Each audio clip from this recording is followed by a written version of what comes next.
Guten Abend, if it's early in the day, or Guten Nacht. Is the Guten Morgen anywhere? Probably in Europe. Hello, everybody. I am sitting here trying to figure out. I'll tell you what I'm trying to figure out, but you know I always need you to give me a voice check and a can you see me check. So if you'll do that for me, that would be great. And then I'll show you what I'm fiddling with. I can hear and see. Thank you, Vincent and Jeffrey. Hi, Donna. Hi, Paula. You guys can hear me and see me. Yay. Well, thank you, Jody. Oh my gosh, it goes so fast. I can't see. I mean, I can see, but I can't. Happy New Year. Yes, thank you, Raymond. Hi, Poodle. Good on all points. Everything looks okay. Thank you, everyone. Thank you, thank you, thank you. Happy Monday night. Hey, Lori in Oregon. I'm just gonna do some shout outs here like, we normally do at the beginning of these things. Tell you what, everybody just hang in there. You know what? I hope if I X out of this, am I still broadcasting? I am, okay. I'm gonna go and pull myself up. So momentarily, for the moment, I can't see the chat, but I'll jump back in there in a second. Okay. And everybody, let's double check and click live chat, right? Make sure you're in live chat, which I think most of you probably are. Hello, Froggy. All right. Hello, Robert. Hi, Lisa. How are things down in Dover? It got almost balmy here today in lovely South Jersey. Hello, Robert and Lori. Warm, I know it does feel warm. Thank you, Raymond. Thank you, Janice. Joan in Lidditz, Pennsylvania. A lovely area. Oh, about an hour and a half away from me. Like spring here, yeah. It was 82 in Central Florida, no kidding. Hi, Wendy. Robin says, Happy New Year, everyone. And I will also echo that and say, yes, thank you so much. Raining in Southern California. I thought doesn't the song say it never rains in Southern California?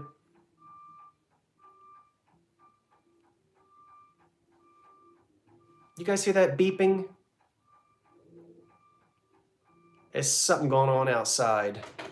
Hello, North Carolina, North Catalina.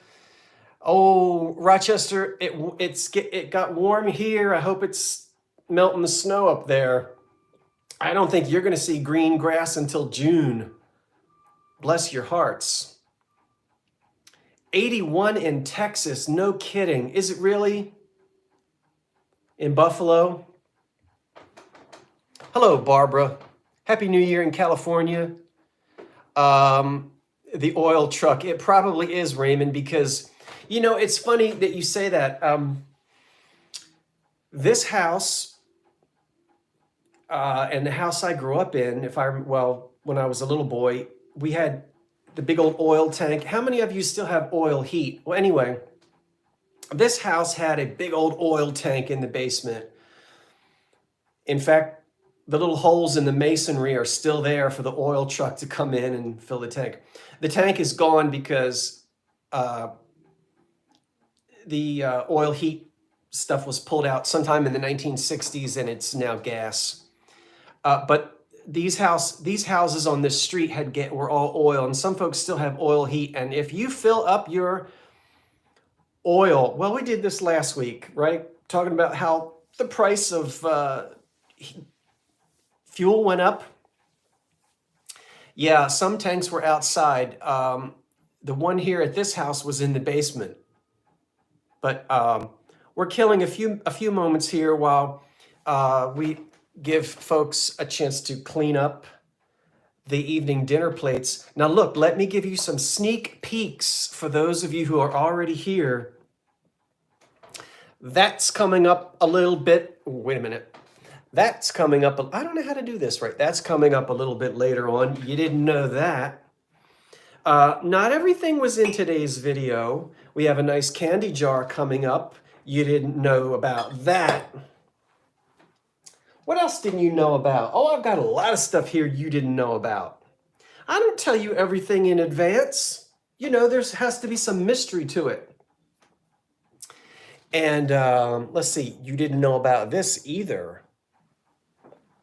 Look at that. You didn't know about that. So anyway, what's going to happen is we're going to have a live sale tonight, and I am going to, what I would like to do, if you'll allow me to talk to you for a few minutes right now, and I'm not really looking at the chat, but I'm looking at you. What I have decided to do going forward in 2023 is we're going to try it. 2 live sales a month. The first and the third Monday of each month. Hence, today is the first, and I don't have the date in front of me, but the first and third Monday of each month at 8 p.m. Eastern Time. And what I would like to do is run from 8 o'clock until 10. I really want to cut it off at 10. My bedtime is 11 o'clock, and I tell you what, by 10 o'clock, I have faded fast. So we'll go hot and heavy for 2 hours, and if I run out of stuff, we'll just sit here and chit-chat. Don't worry, I'm not giving up my eBay store. I've had people screaming at me, and you can scream at me. There's like 2 things in there right now, but remember, I moved, we had the holidays, everything is in boxes. I really am going to do a balance of the eBay store. So please continue subscribing to that. And 2 live sales a month. This way I'm offering something to everyone. Some folks like the live sales and some don't. Some like eBay and some don't. So that's what I think I'm going to do moving forward. And I'm going to put my hands, I'm going to sit. I'm not Italian. I don't know why I move my hands around so much. Yeah, we'll see how that goes. Give everybody a little something there. There will also be thrift haul. Oh, I know what I was going to tell you else. I also plan, now today it was today, which was not good. I plan on giving you a preview video 1 or 2 days in advance, so you will know in advance most of what is going to be in the live sale. I told you I was not going to move my hands. Most of what will be in the live sale, I'll show you in a video, maybe 2 days in advance, so that you'll know and you'll have an idea, you know, maybe if there's nothing that you want, and then that way, you know, you don't have to sit through a 2-hour live sale and feel like you've wasted your time. So there will always be a preview. How's that sound? Does that sound okay? That's what I'm going to do. Now, I will look at the chat. Now, when I'm looking up here, I have to shout out to, I'm going to get her name wrong now. Catherine. Vinny, are you there? Help me out. Rats, you weren't in her chat today, Vinny, but I was.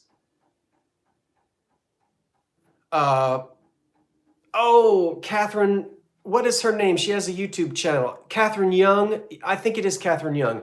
I don't know if she's here, but you can tell her I'm talking about her. I want to shout out Catherine because I was busy doing something and she came on live and I clicked on to her and she was kind of doing just a little bit of a chit chat. Was anybody there? I was only there for a couple of minutes, but she just was killing me because she was saying so many things that I wanted to say.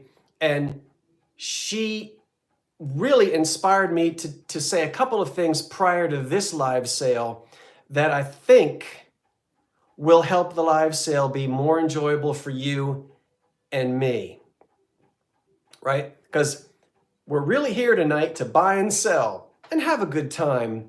But there are a couple of sort of etiquette rules, I think. I don't really want to call them rules, but we'll call them points of etiquette, that if folks could follow that as much as possible in the live sale, it certainly would make it a heck of a lot easier for me and for my moderator, who is Vintage Vinny tonight. Round of applause for the Vintage Vinny reverse.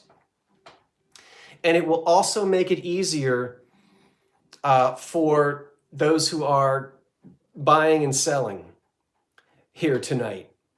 So now that I've rambled on about that, I'm going to just talk about a couple of things, and we will get this party rolling. It's now 11 minutes after 8, and we're going to start the auctions at about 8:15. And I'll run down the points of etiquette that I hope we can follow. But first, if you saw, I think it was today's video, or yesterday's, you saw these and I had not unwrapped them yet, but you could see through the wrapper, and this might look blurry here, I think you could see through the wrapper that I had these wonderful 1930s cocktail glasses.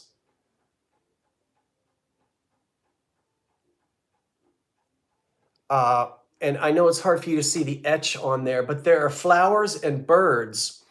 And once I unpacked these, I said, oh, I know I've seen this before. And I went down in the basement and I've got the matching cocktail shaker. Now I don't have the top, boo-hoo, but this is made by Payton City. And this pattern is called Spring something or other. And I know that from a wonderful book entitled Glass Barware, Deco and Beyond. Now this is Walter Lemiski, Lemiski, and it's a Schiffer book for collectors. And inside of the book, yes, the rim is silver on those. It's the Payton City Crystal Cocktail Shaker called Spring Orchard. And there it is pictured right there. I know you can't see it. With what the original chrome shaker top would look like.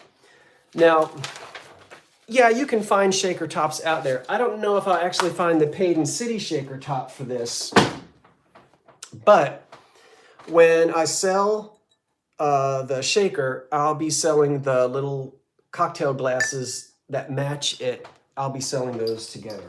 So isn't it great when you can, like, when things have gotten separated and then you can put them back together again?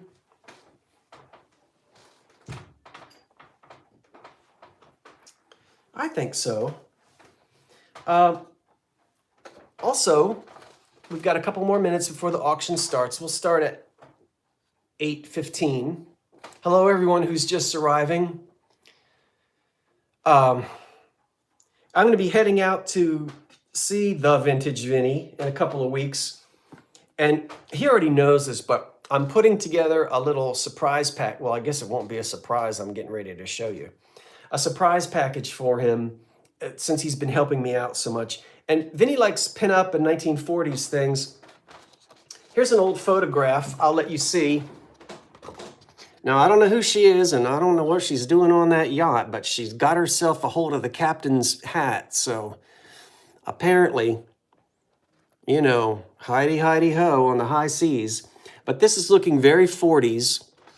And Vinny, this is going to be one of your prizes. Now, I don't know who she is, and all it says on the back is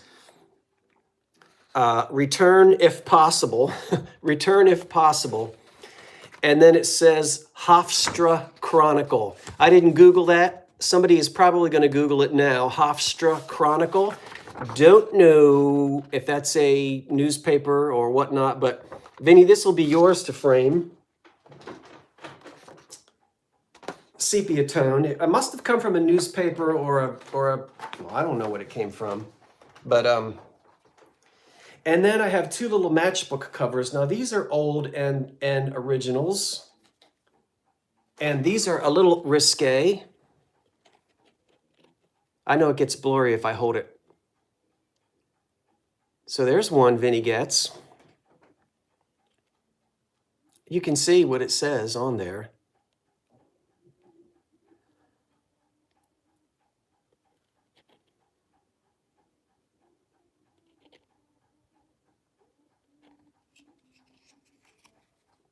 And then this one says upswept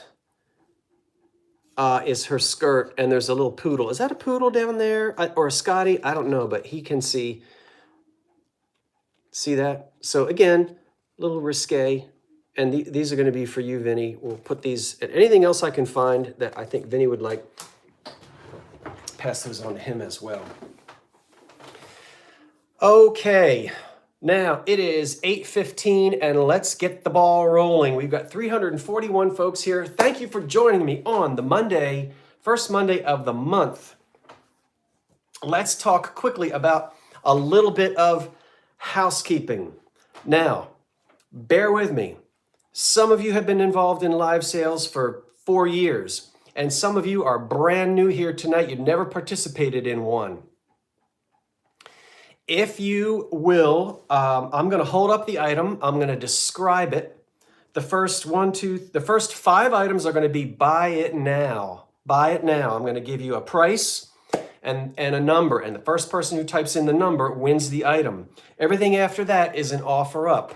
Make sure you're in live chat, not top chat, live chat. You're going to want to refresh every now and then. And you can see in the comment section, which is pinned at the top, if you are a winner, you'll see the information which is to be sent to my email address. I will ship out invoices by tomorrow at noon. By tomorrow at noon, you should have received an invoice from me, and you'll pay through your PayPal accounts. Now, there's always a lag. Tonight's moderator is The Vintage Vinny. I'm going to ask everyone if they would kindly please refrain from saying, "Congratulations, Gloria Clapsaddle. Way to go, Gloria Gearshift." Because when you do that, I'll tell you what happens. Other people think they win, and maybe they didn't win. What you see on your screen might not be what Vinny sees on his screen, okay? Let Vinny call the winner, and then you can all throw confetti up and congratulate the person. If you'll do that, that would be helpful. I had a very unhappy person email me because someone said, "Congratulations, Uncle Milton," and Uncle Milton wasn't the winner, but he thought he was, and he sent me, I'm not kidding, this is true, he sent me an email with his address and everything, and I had to write back, "Uncle Milton, you didn't win." Okay. So no congratulating anybody until Vinny and I do that.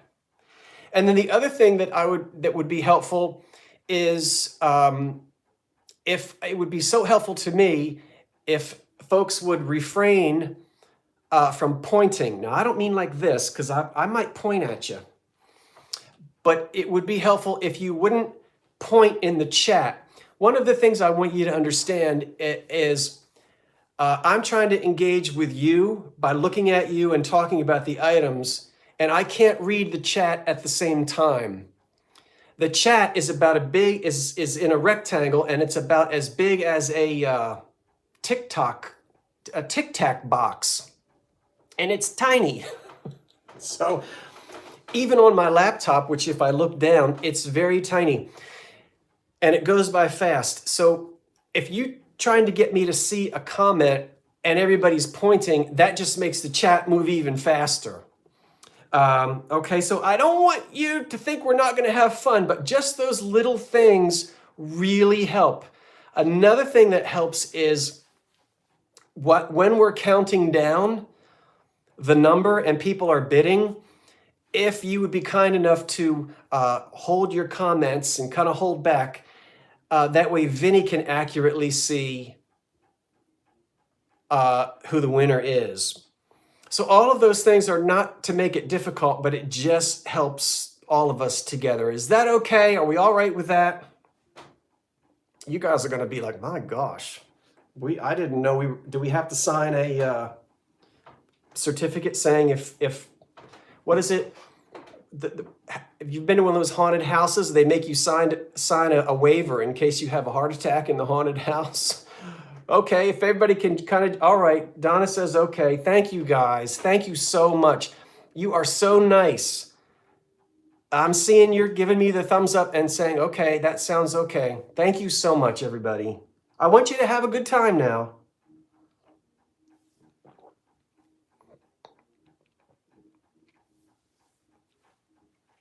Okay, let's get it rolling. We're going to start off, as I said, the first 5 items, we have a standard price. Now, the reason I'm offering this again is I had it on my eBay store and I sold it, but the person didn't pay for it. So we're putting it up again. This is a snow globe. Now, hold on. It is a snow globe and it dates to the 1930s. A lot of the water has evaporated and it is a cowgirl standing in there. I don't know if you can see her. This is an antique. This is made out of pottery here on the bottom. And if we turn it upside down, you can see the company that made it I forget, I think it was Tennessee. Yeah, Tennessee. And it is cloudy. Now, there is a way to clean these, but they just deteriorate over time. This globe is at least, this goes back to the 30s. And there's no damage to it other than the water on the inside has seen better days. So I'm offering this now because it was not paid for by the person who won the thing on eBay. So get ready. This is not an offer up. It is $12, number 62. It's $12, number 62, and she's in there. Boy, it looks like the blizzard from last week. It really does. $12, number 2 on the antique snow globe from about the 1930s. Number 62 on the old snow globe. So I see who's first on my end. Vinny, we'll let you call it. It's D, are you calling it or is Vinny calling? Hi, D, I'm glad you're here.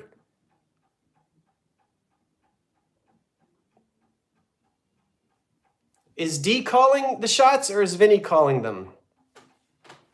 I'd be happy to have either one of you. Oh, you're doing the flat price items and then Vinny takes over. I got it, D. Okay, so it's Poodle. It is Poodle. It's coming your way to California. I did happen to see in the chat, somebody just asked, how do you bid on items? Could someone, it's already gone, I can't see it. I ship from Philadelphia or New Jersey, same Philly, Jersey. And none of this includes shipping. I use Pirate Ship to do it as thanks, D, for putting that in there. All right, this is another piece that somebody bought on eBay and didn't pay for it. We don't like it when people buy stuff and then they don't pay for it. But stuff happens, you know, maybe they got stuck in the snow. So the next item up for sale is a wonderful glass pitcher. It is a ball pitcher. It is a tilt ball pitcher made by Anchor Hocking, and it is clear glass, and this is fired on paint. This is the way they did a lot of it in the 40s and the 50s. It has no chips or cracks. It's nice and shiny and clean. I need to hold stuff still. It's in beautiful condition, and I love it, love it, love it, love it. Okay, so this is going to be a buy it now. I'm going to give you a price in just a second, but there is no damage on this, no chips on the lip at all. Nice ice lip, and you can collect these in different colors. So the Hocking 1940s tilt top glass pitcher is $23, number 14. The first person who types in number 14 wins at $23.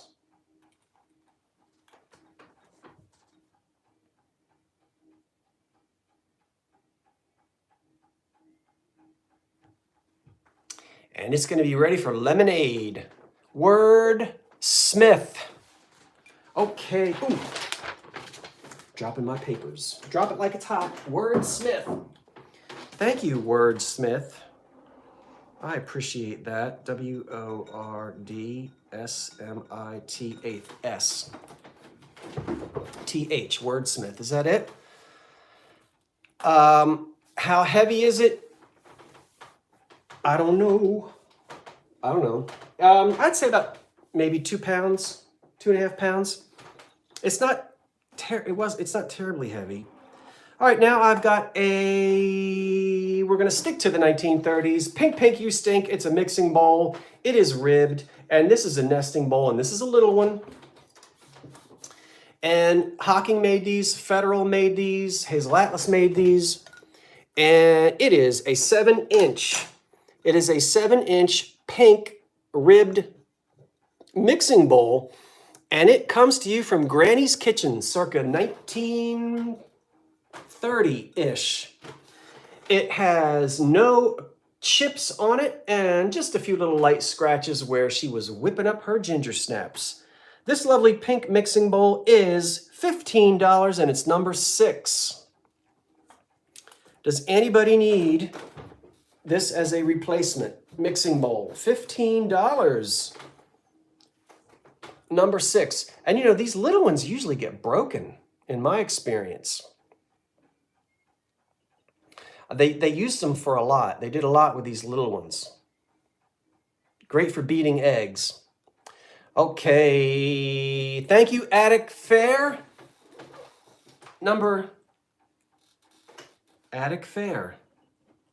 Attic Fair. Is that right? Yeah. Okay. Hey, Attic Fair, what you gonna do with it? Do you have the others and you needed this 7-inch? Or are you putting together a depression? Yeah, 7-inch. Or are you putting together, I want to know what you guys are doing with these things. Attic Fair Vintage, yeah. Okay. What you gonna do with it? I want to know. I want to know. You like my lamp? If you didn't see my last video, oh, you collect it. You collect clear and EAPG. I've got some EAPG. I'm going to tease you. Look what's coming up. It's on my list. Look at this. And they are matching. Matchy, matchy, matchy. Quit looking at them. You got to wait. We're not there yet. Okay. The next item is this right here. It is green. It is from the 30s. It's Hocking, and I believe that's the princess pattern. It's a cookie jar, and it's missing its lid, but it will glow under a black light, and you can put this on your kitchen counter and put all your accoutrement in there, knives, forks, you know, what have you, right? Or maybe you've got the lid. Other than the fact that it has no lid, it's not cracked. I don't feel any, major, little tiny bit of roughness around here, but not much. And for those of you who like to turn your black lights on, that baby will glow for you. It is $15, number 99. $15, number 99.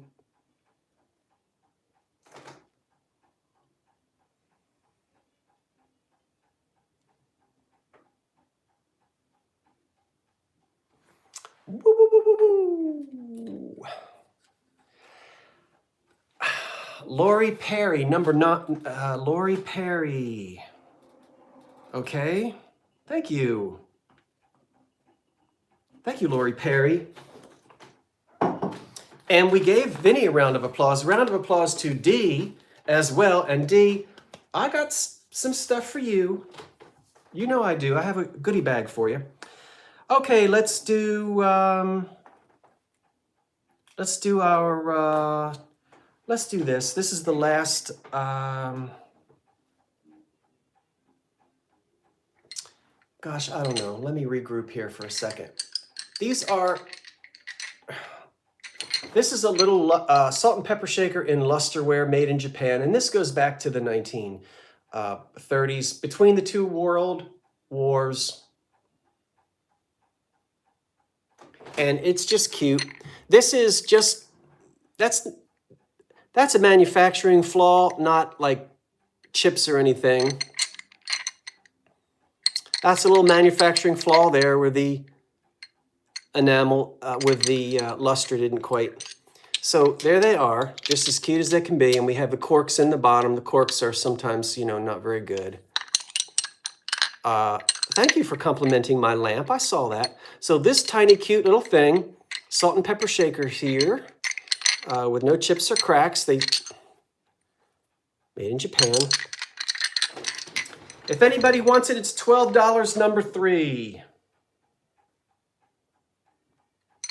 On these little guys. $12, number 3 on the little salt and pepper shakers there. They are adorable. It's cute. Brighten up your breakfast table.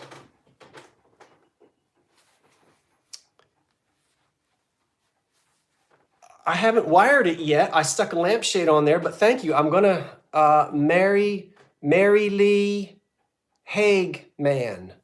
Thank you, Mary Lee.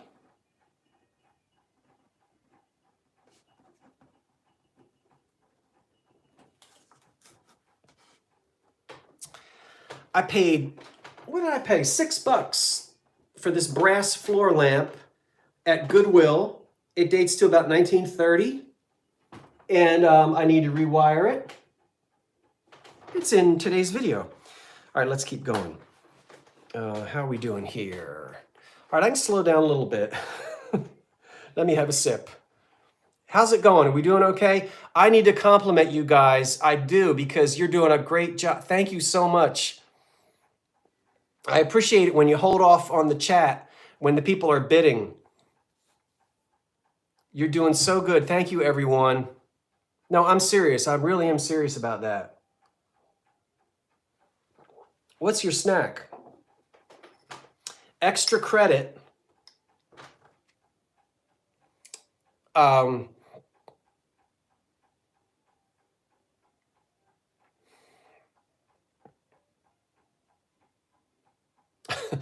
Extra credit. I am eating pretzel sticks out of what? Who made this? Come on now.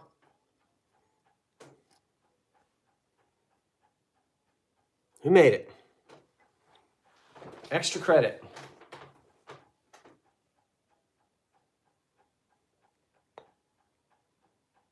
Oh my gosh.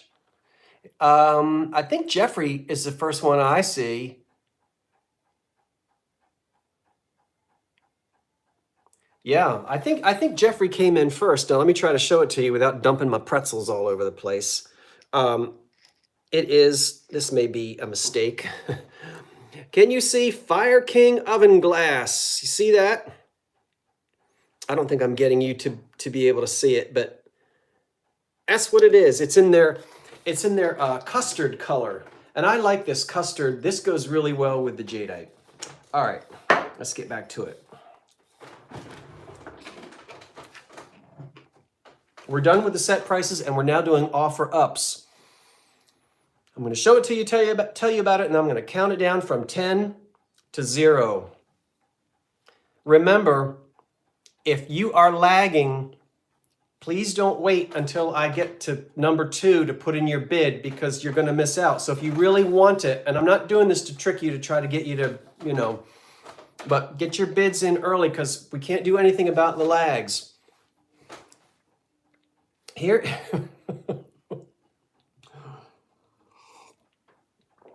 is a green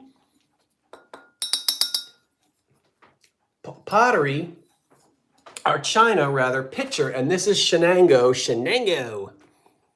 You guys familiar with Shenango? See? Can you see that? And it is a beautiful, sort of an apple green. Now, in comparison, a lot of you are familiar with your Fire King jadeite. Okay. There's your Fire King jadeite. And then this is a piece of McKee jadeite. So this is more of an apple green, and this was a popular green in the 1930s as well.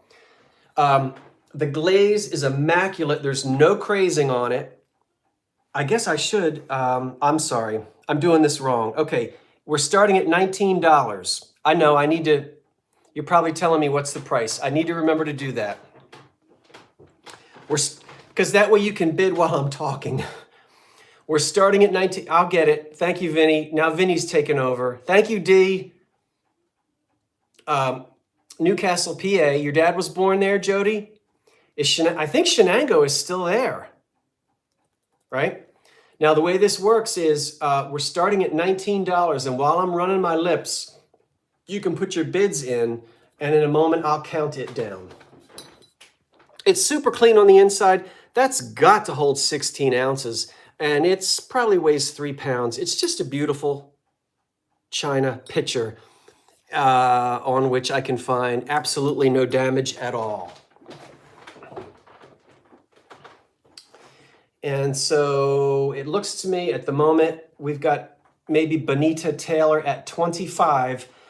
And in just a moment, we'll count this down. It sits flat that way. So it's similar to the Hocking glass pitcher, the way that it sits. KB is at 26. And we'll count it down now. 10, 9, 8, 7, 6, 5, 4, 3, 2, 1. And we'll let Vinny call it.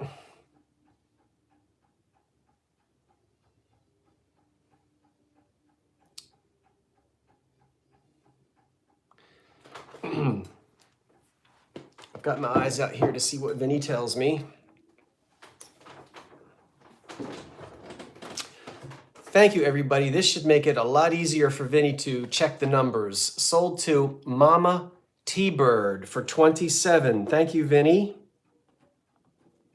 And thank you, Mama T-Bird.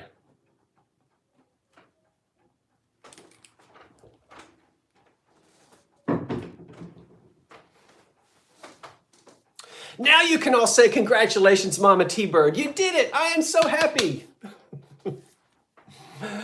Yay! Okay. Let's see. Oh. We're going to start the bidding out on this cute little thing. The bidding on this next item starts at $15. Let me show it to you. It is absolutely as cute as it can be. Now, this is made by the Roseville Pottery Company. Yes, indeed. That Roseville. Yeah.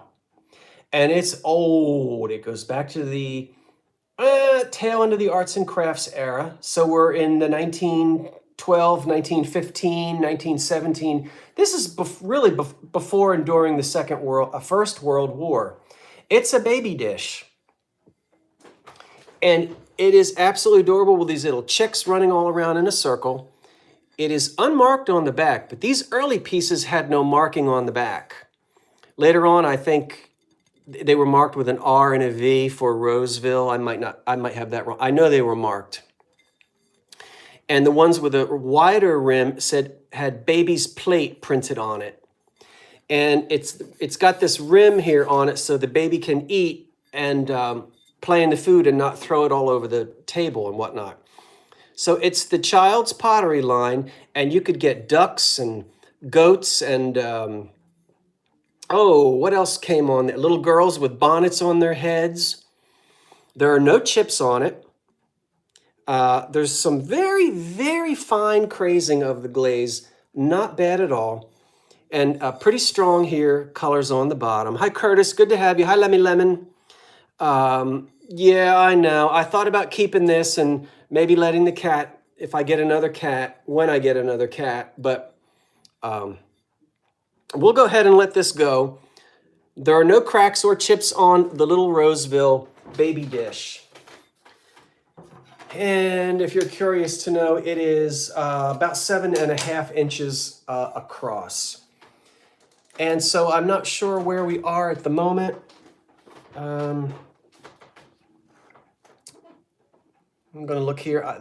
Mary Lee Hagman is at 26. And we're going to go ahead and count it down now.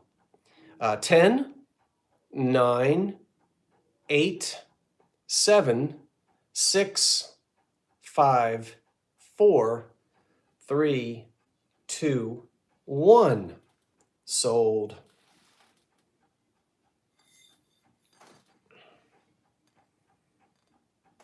When you see that again, you'll never mistake it when you're out. And this came from a thrift shop.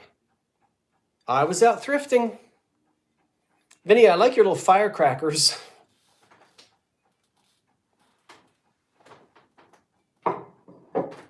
$30 to Irene Fink. Thank you, Irene.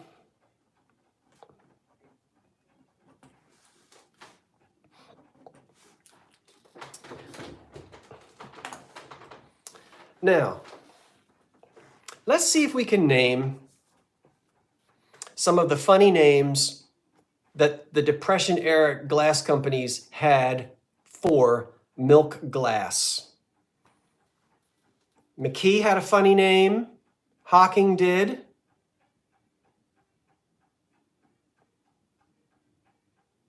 Let's see how many names you can come up with. I'm looking at the chat. And Macbeth Evans had a funny name for a type of a milk glass. We're going to wait for the lag here and see if you guys, because I've got, okay, Amy says Vitrock. That's right. Now, who made Vitrock? Yeah, Vitrock was one. That was Hocking. You didn't. Monax, yes, Cheryl's Home Chronicles. That's Macbeth Evans. Monax and Creamex. Yes. Now, don't forget, what did Hazel Atlas have? I thought you'd name the Hazel Atlas one first.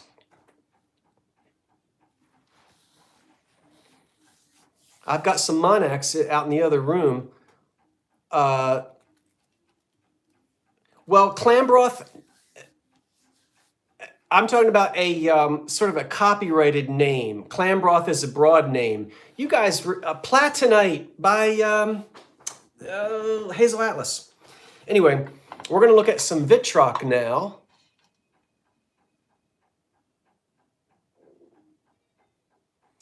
Okay, thank you, Vinny. Yep, Vinny puts in the sold. Okay, yeah, Platonite. Now these are, hold on.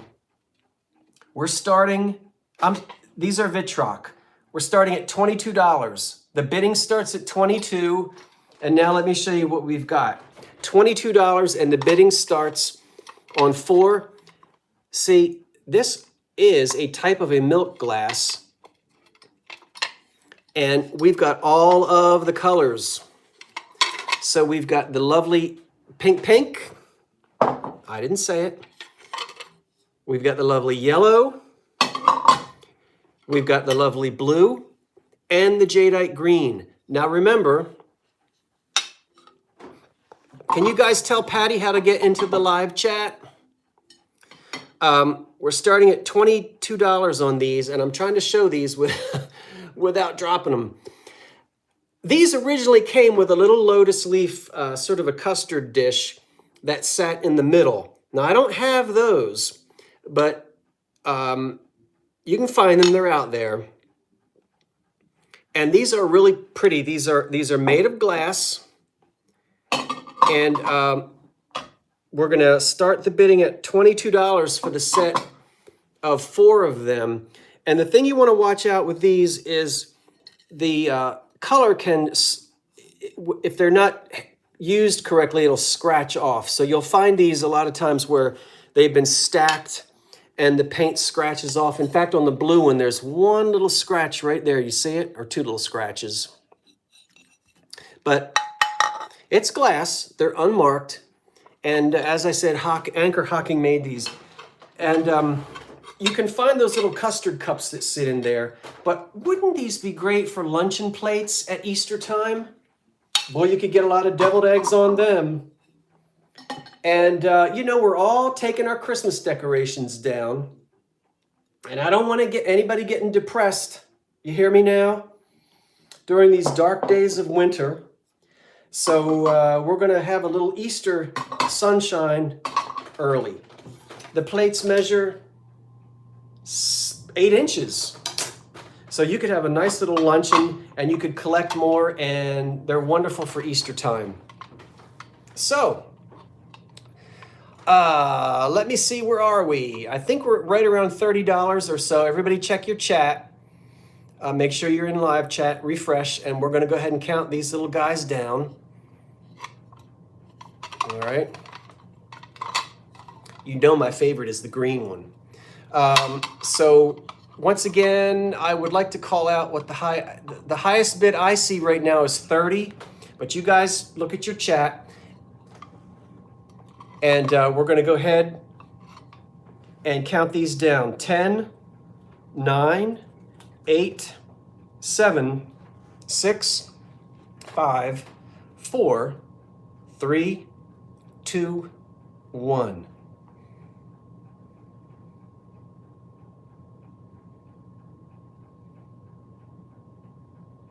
Sold. Let Vinny.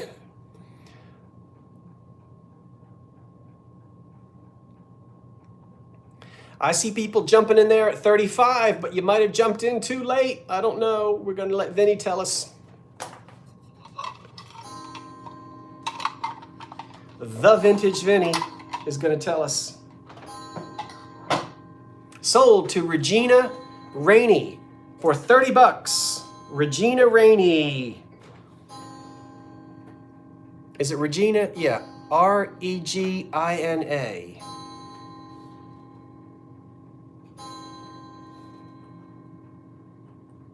Regina Rainey. Now, I also have to say that don't think me rude. Please don't. I know some of you are trying to talk to me and you're asking me things.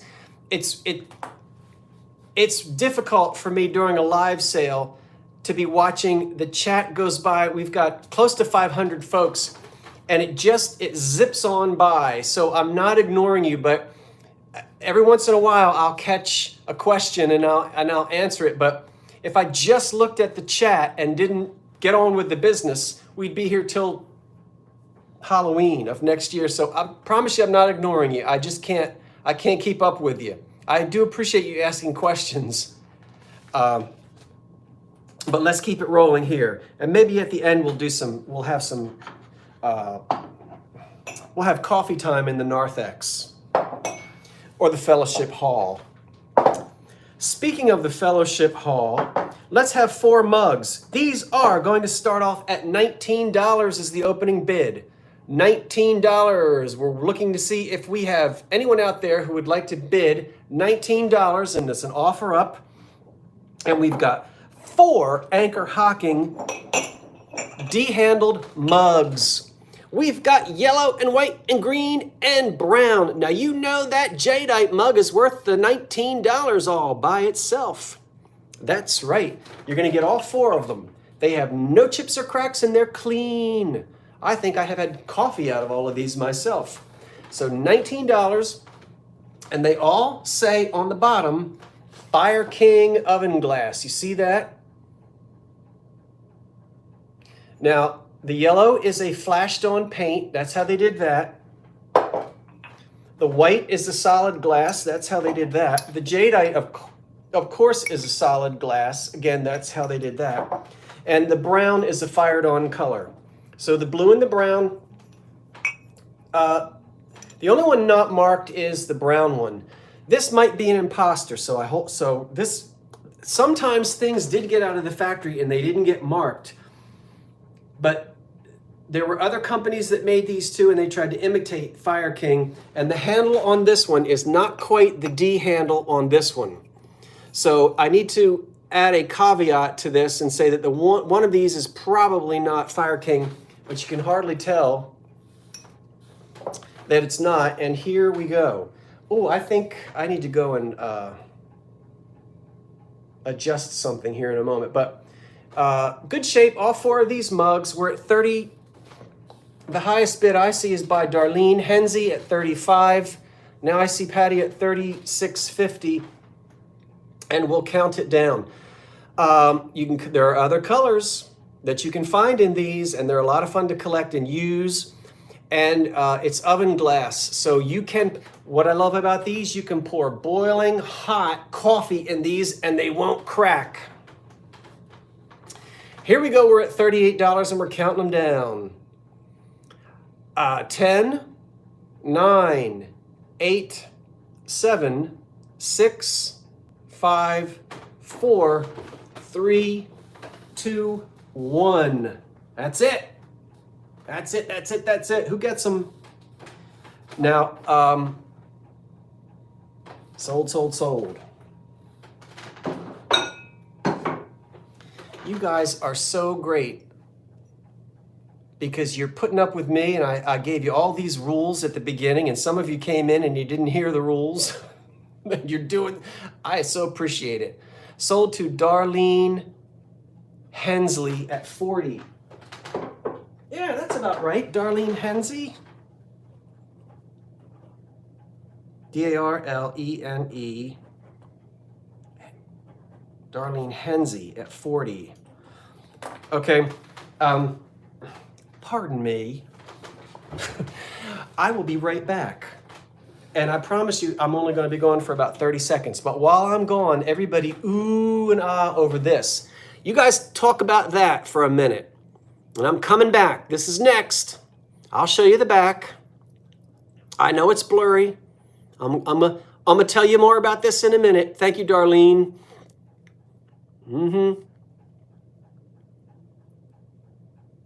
All right. You guys talk about that. Don't talk about me.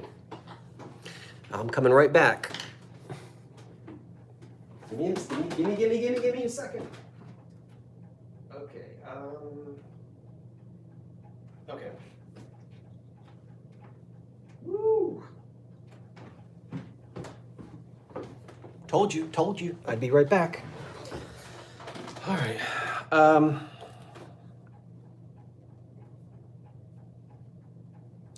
The pin is an offer up, and it starts at $10.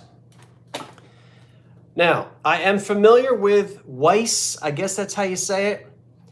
I couldn't find anything on this, and I know they sign jewelry in the tiniest little places.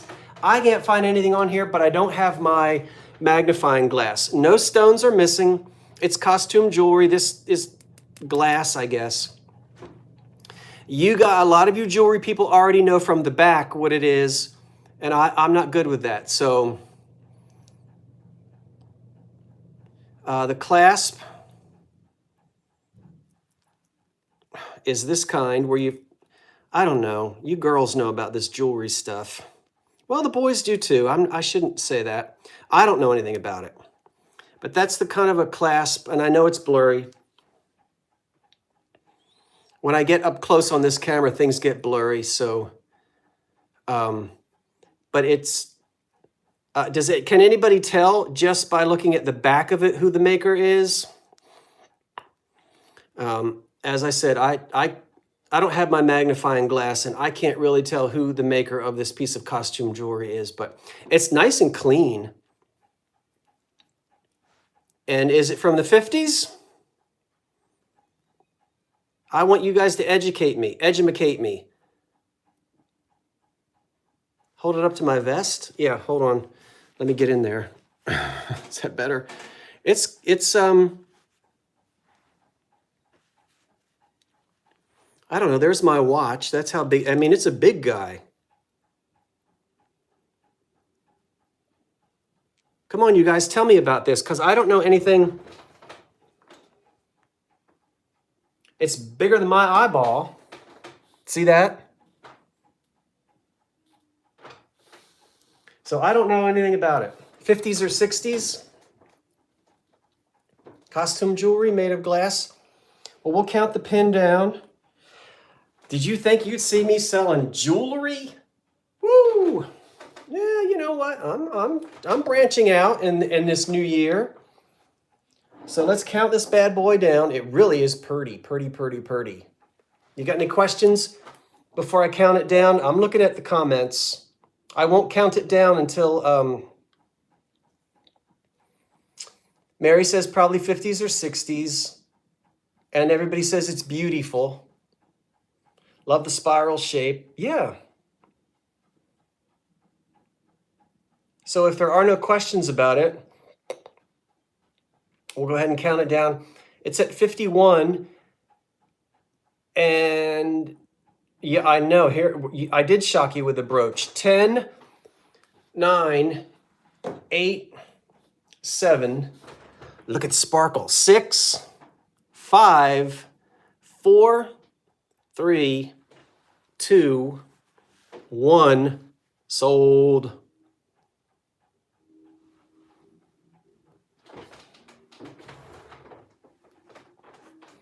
Can someone answer Darlene Hensley's question?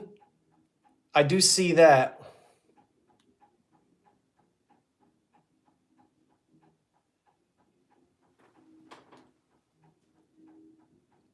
And we'll see where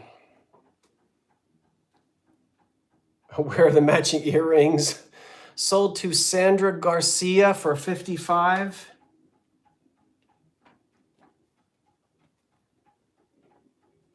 Sandra Garcia. Thank you, Sandra. Someone asked, they're new and they won something and they want to know what to do. It's already gone and I can't see it, but if you go up to the top of the chat, I think Vinny is putting it in there again. You'll have my email address. I have to send you an invoice, but I can't do that until I hear from you. And you don't have to do it tonight. You can do it tomorrow morning. I'm not going to do anything tonight when the auction is over, except go to bed. And I'll tell you what, I got to speed it up though, because I've almost been, it's 1 hour and I'm not even halfway through my stuff. Sorry, I cut my own self off in the middle of what I was saying. How awful is that? I'm a terrible host tonight. I cut myself off in the middle of the conversation and now this ink pen is leaking all over me. Oh my word. Sandra. Tell you what, this may go a little bit after 10 o'clock tonight. Is that okay? We might have to go till 10:30. Yeah, get yourself in live chat, monkey.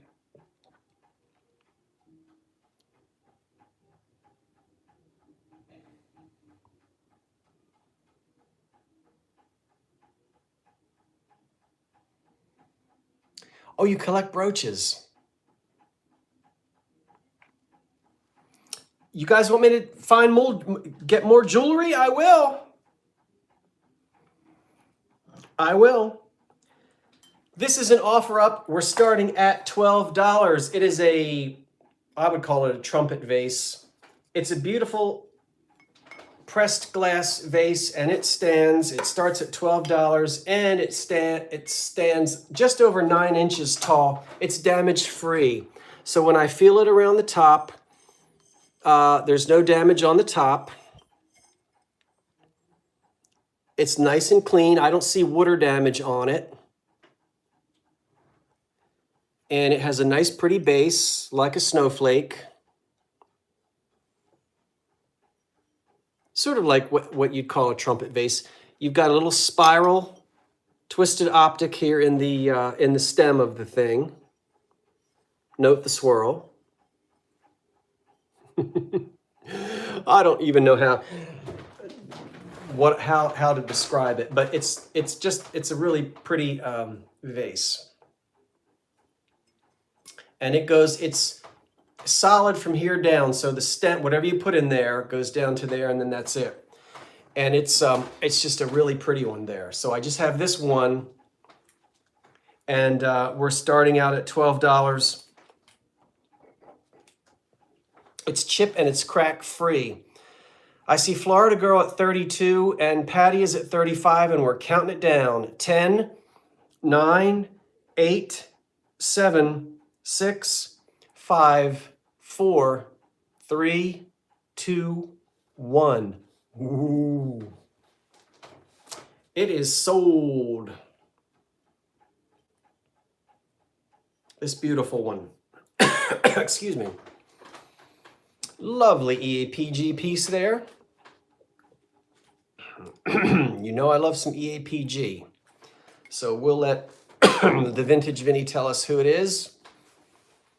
And then we'll move on to the next piece. I'm going to have a pretzel stick. Sold to, let's see here. I don't see. Vinny must still be looking at it again. Oh, Patty for 56. Is it just Patty? Is it Patty something something or just Patty? It's Patty, I guess. Patty at 56. I like the spiral swirl on that as well. Thank you, Patty. And thank you, everyone. I love that you're congratulating Patty after Vinny gets to call it. Yeah, I know. And that lag, we hate that lag. $56 to Patty. Okay, thank you so much. Remember, everybody, it is so important when you email me. It sort of slows things down if you leave stuff out of there. So sometimes people forget to give me their PayPal email address. And the email that you used to write to me is not always the email address that you used when you set up your PayPal account. So make sure you get your PayPal account email in there, or else I can't send you your invoice.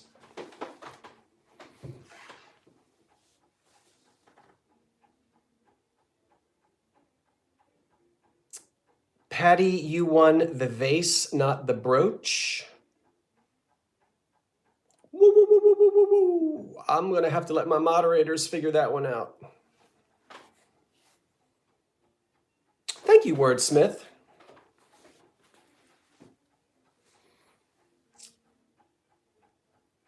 Okay, looks like we got a problem between the brooch and the vase. So hold on. This would be a good time to go to let out the cat or let in the cat. So we need to see if we need to auction something.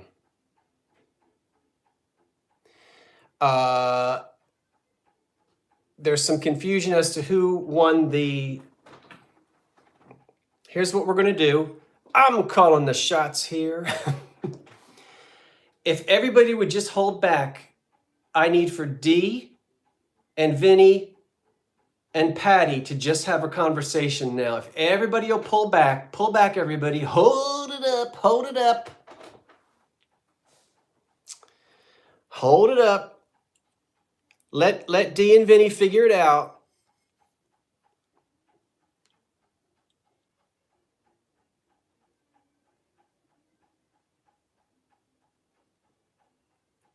With Patty, if you guys will just talk it over,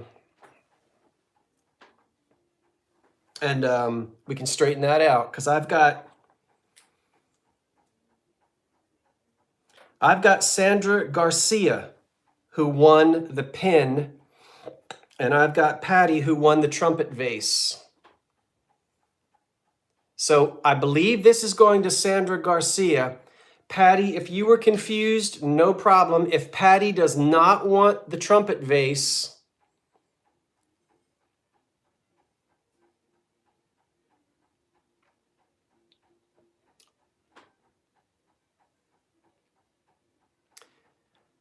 Vinny, you say a Florida Golden Girl was going for the vase, but does that mean that she won and not Patty? Because you guys told me it was Patty. But if it's not Patty and it's Florida Golden Girl says she wants it. Okay, not Patty, right? Don't get mad, Patty. I'm not mad at you.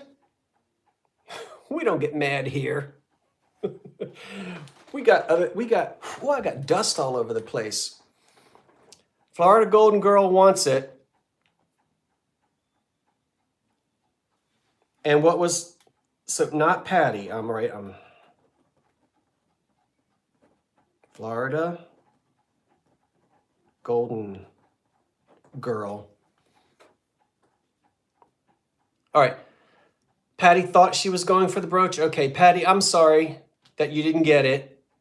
So I need to know what Florida Golden Girl, is it Florida Golden Girl at 40? On the trumpet vase? I got a few more EAPGs coming, Florida Golden Girl. Okay, moving on. Florida Golden Girl at 40. Very good. Watch that lag, everybody. Watch that lag. Next up, we're going to start the bidding at, now you can all come back in. We're going to start at $15. Now, I sold these once before, and somehow I either didn't hear from the person or something happened and I didn't get an email from them. This has been a while ago. And this is a 1930s kitchen lot, and we're going to start at $15 on the bidding. And I'm going to show you the pieces that are included in this auction. We're starting at $15 on this 1930s kitchen lot. And that includes, let me show it to you fast. This, which I have to tell you what that is. That, I think you know what that is. The jadeite piece and the old thermometer, which is also from the 30s. So now let me show you all of these close up. If you are starting out creating a Depression era kitchen, this is for you, okay? Here's a wonderful old, you put this on the wall. Of course, you put your knives in there, and the paint is chipping off, but it's cream and green, and we love it. You also get this old thermometer, and that's an old one also in cream color, and it says Taylor on there, and that goes back to this is made of metal, and that's a little kitchen thermometer. And then you get this little, it says Pepper, and it's unmarked, but it's probably McKee, and it would have had a lid, which is gone. And but this is all original. This is not a reproduction. That's not a decal. That's old 1930s glass. That's just a little thing. You could put toothpicks in it. And this, I love this. You probably recognize the brand name right there. This is Dutch Cleanser. And you would send in box tops, right? Or labels from the Dutch Cleanser. And then you could win this for free. And what you were supposed to do when you got your Dutch Cleanser was like an Ajax kind of a thing. You would take this bottom off, and it does come off. You put your can of Dutch Cleanser in there, and then put this on over the top. And you had a nice way to use your Dutch Cleanser. And it could get wet, and then the cardboard container wouldn't get all mushy. So Dutch Cleanser there, container. Do they still make Dutch Cleanser? I don't know. So all these little 1940s kitchen pieces. What was it they said in The Ghost and Mr. Chicken? And they used Bon Ami. Remember that line? It just, you know, it all swims around up in here. It all swims around. And it comes out at the strangest time. And they used Bon Ami. Where are we? I think we're around $27 or so. Watch the numbers, everybody. Watch the numbers. We're counting it down. So hold on your comments now. Watch the numbers, folks. And we're counting it down at 10, 9, 8, 7, 6, 4, 5, 3, 2, 1. Sold. And they used Bonami. I like that that movie with Don Knotts in it. Yeah. Okay, where are we on that one? Sold. So we'll let Vinny tell me now. Sold to Robert and Lori Perry at 41. Robert and Lori. I think that's the second thing you won tonight, Robert and Lori. Thank you so much. Now I've got a jadeite lot, but don't get too excited because it's not, well, I mean, it's good, but it could be better. We'll say jade green. I have a jade green lot.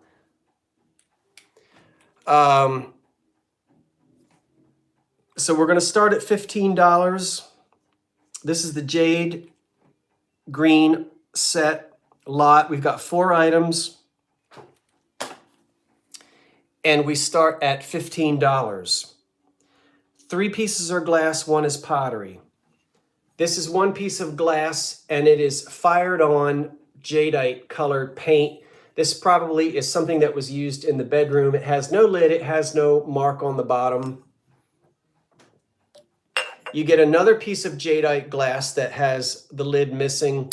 And this was also some type of, what does it say? It says, a golden rule product of exceptionality, fine flavor, purity, strength, and quality. I can't read. The Citizens Wholesale Supply Company of Columbus, Ohio. So I don't know what was in there.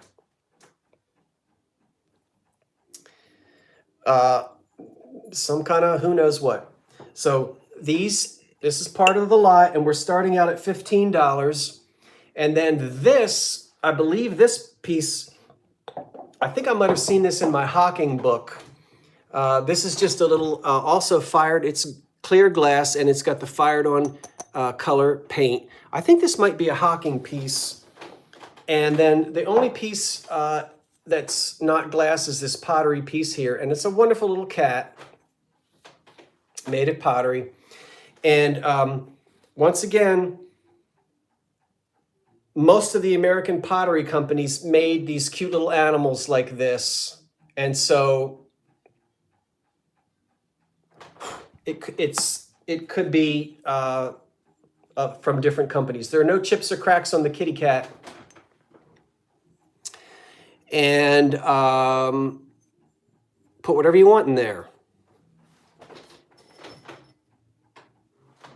Put some pretzels in there. They might go down too far. So the little kitty cat, I love this. And these pieces of jade glass. All right. We're at $28 and we're counting it down. 10, 9, 8, 7, 6, 5, 4, 3, 2, 1. Maybe it helps. Sold.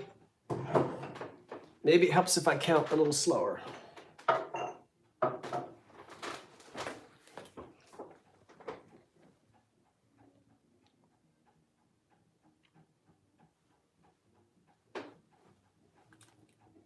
Sold to Kat Givens for 28. Kat Givens.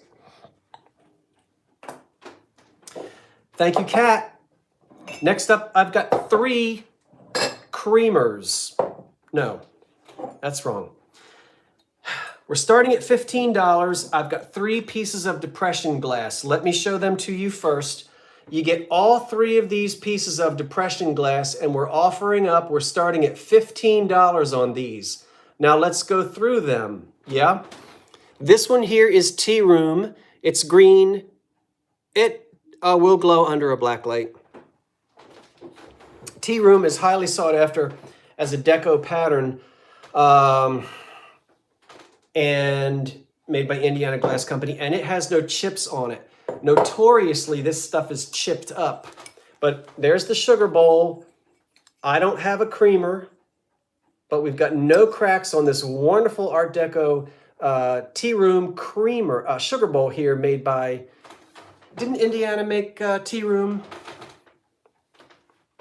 And then we have a beautiful, elegant etched. Look at that. This has to be Fostoria or Cambridge or New Martinsville, but it's a beautiful pink. I didn't have a chance to look up what that pattern was. I'm trying to get you to see. Does that help to see the pattern? Could be New Martinsville.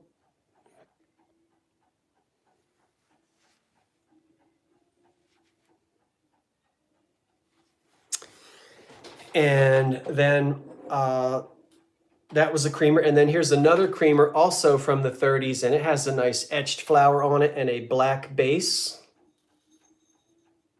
So all three of these folks, I can't, the lag is not, the lag isn't anything I'm doing or anything you're doing. It's inherent to the internet and to the devices you're using. I don't know what else to say. So for those of you who understand that, thank you for understanding that. And if you can help others understand if they become frustrated at not winning bids because of lags, anything that you can tell each other. This happens on everybody's lives. There's always a lag, and it's just, what do you do? So we're going to count it down. I wish there were no lag, but what can I say? 10, 9, 8, 7, 6, 5, 4, 3, 2, 1. Sold.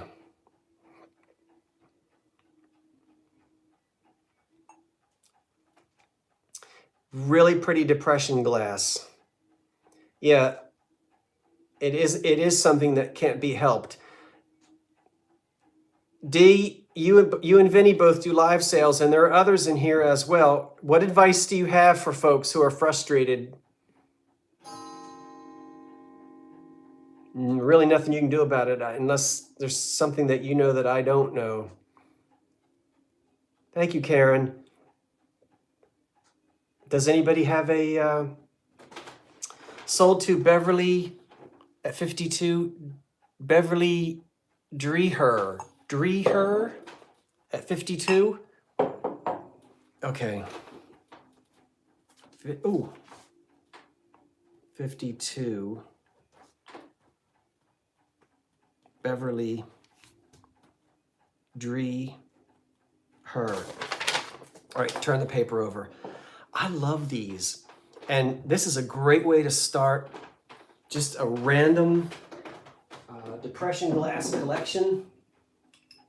They really are pretty pieces. And I hope I remember to tell you that there weren't any chips or cracks on any of them. Oh, Dreher. I'm sorry, Beverly. Did I get it right, Dreher? So if log, go out and come back in. Should I go out and come back in? You want me to go out and come back in? Let me have a pretzel.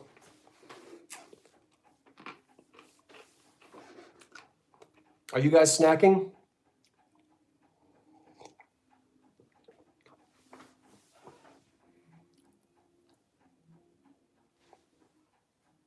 Okay, good. Let's do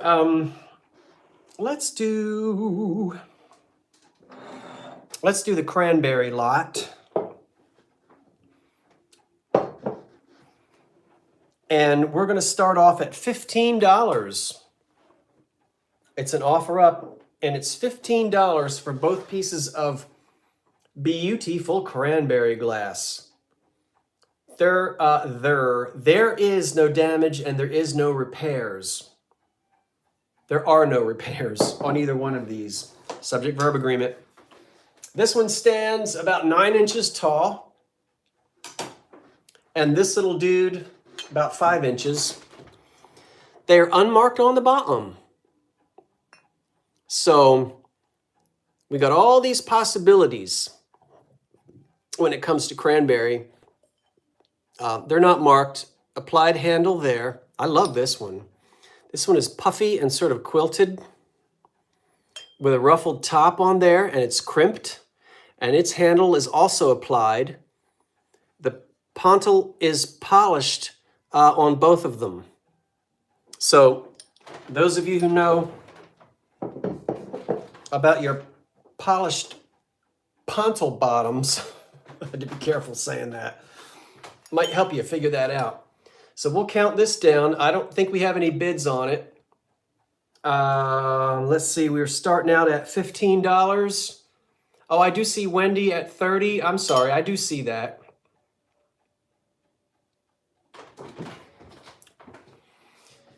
And I'll start counting down slowly. I'll count down a little bit slower. That might help a little bit.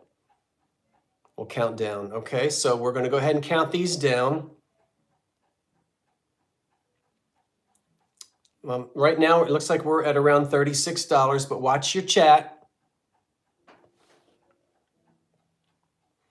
10, 9, 8, 7, 6, 5, 4, 3, 2, 1, sold.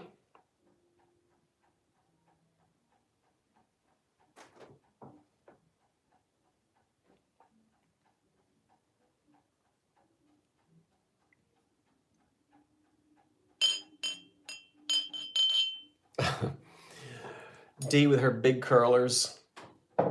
I know, that was so funny.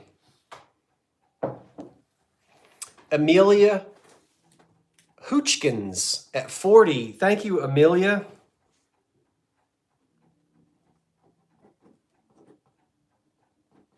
Amelia Hoochkins.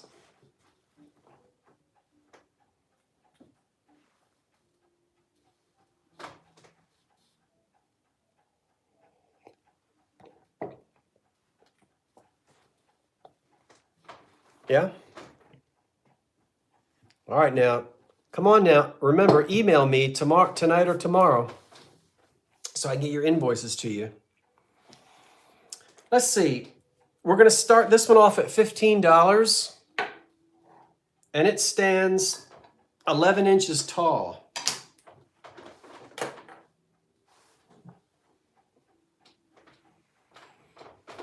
It's black satin glass, and it is as smooth as a kitten's ear.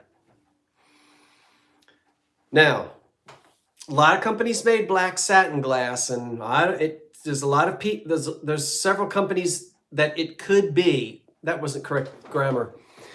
So Tiffin made some of this, but now you'll see here that has to be, someone will have to take, there's a little bit of, whatever that is. And here as well, it's just where this has been scraped up against something. And if you get yourself a little kitchen pad and a little bit of a very light abrasive, you can sometimes get that off. But that's it. There's one flea bite right there. It's the size of a head of a pin. And I promise you, it's the size of a head of a pin. Beautiful black satin glass, and it is unmarked on the bottom, as you can see. But look how shiny and satiny that is. It doesn't pick up fingerprints. Use Bonami. Yes, Ellen, you're right. Put a little Bonami on it. And it has an applied handle. Tiffin did a lot of this, but so did other companies as well.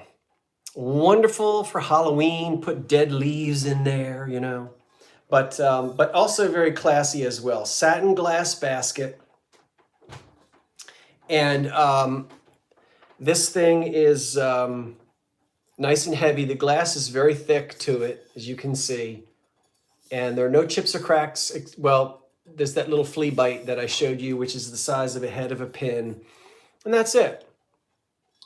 So we'll count this one down.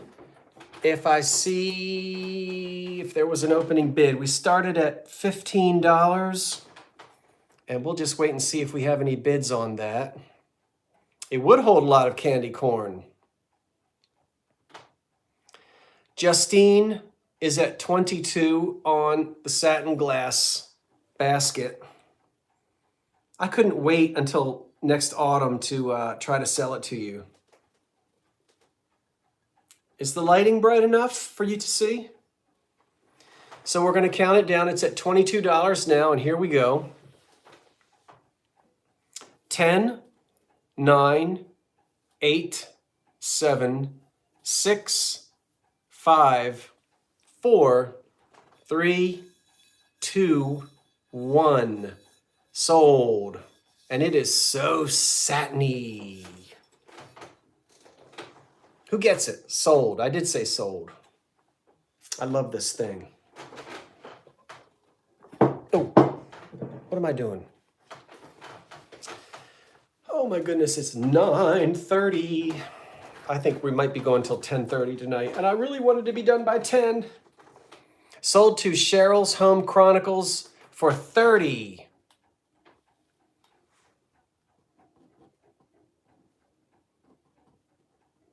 Home Chronicles. Thank you, Cheryl. Home Chronicles. I appreciate that so much, so much, so much, so much. Let's knock these bad boys out of the way. Some of you have been waiting for these. But this is not the end of the evening. I've got some surprises. I've got some more stuff that you haven't seen, and you're going to love it and want some more of it. Now let me find... Hold on for a second.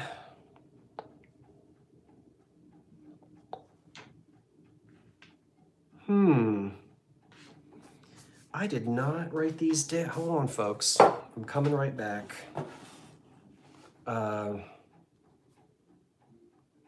EPG.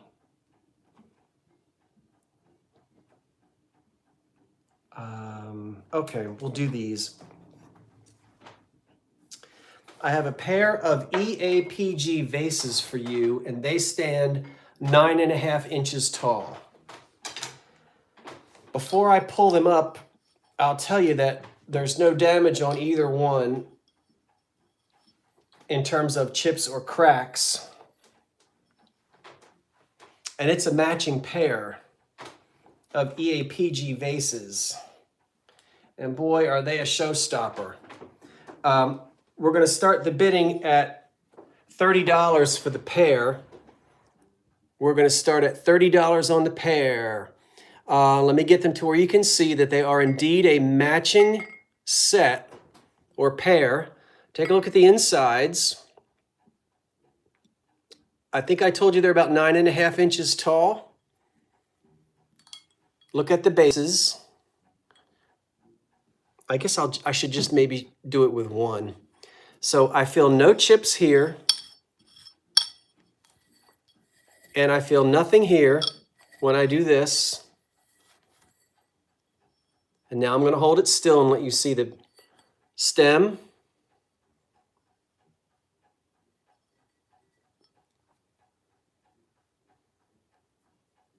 They are lovely. And, you know, a pair is just, 9.5 inches tall. A pair of anything is just fantastic. On your dining room table, on your mantle, put these on the back of the toilet. I mean, bring back the beautiful old EAPG glass that our great-great-great-grandmothers loved so much. And it was out of style by 1930. But it's just gorgeous, and it's wonderful to find a pair with no chips. It's heavy. The glass is beautiful. They are not marked on the bottom. Now see, imperial glass, there would be an I and a G we know, you know, the different marks, but there's no marking on these. And sometimes, in fact, most of this EAPG is not marked. I've got the EAPG book in the other room. It's that thick. And you can sit there for hours looking up patterns, and it's fun to do. I don't have hours to look up the patterns, you know, sawtooth and pinwheel and thus and such.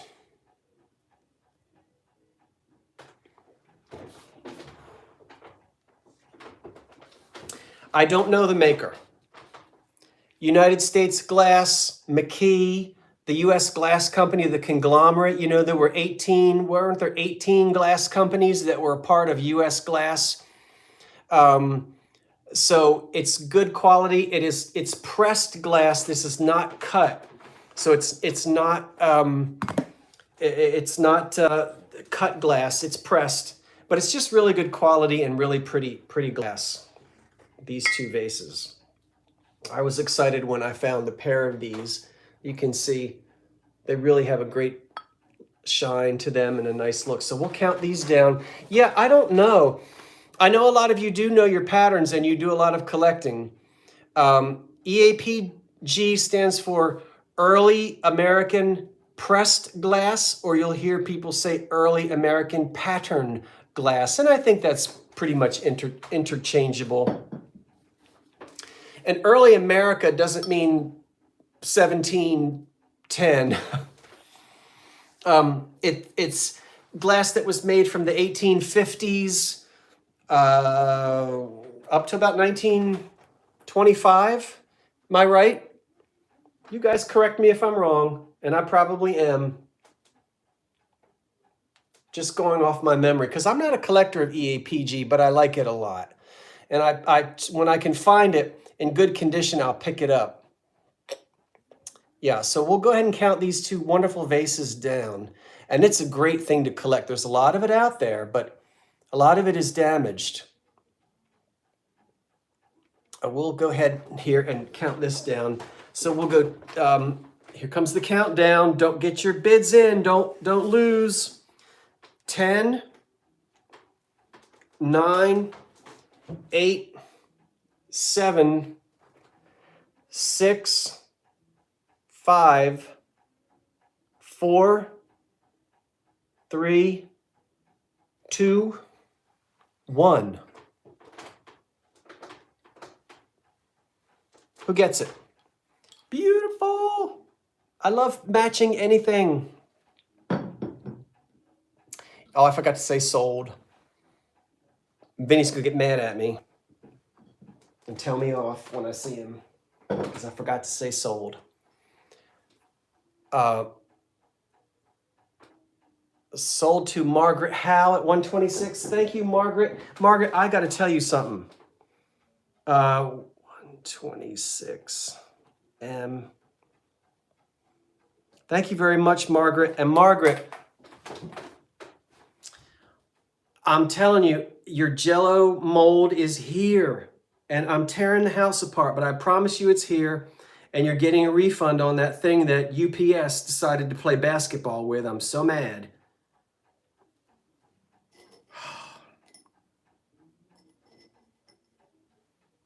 UPS took one of my boxes and played basketball with it.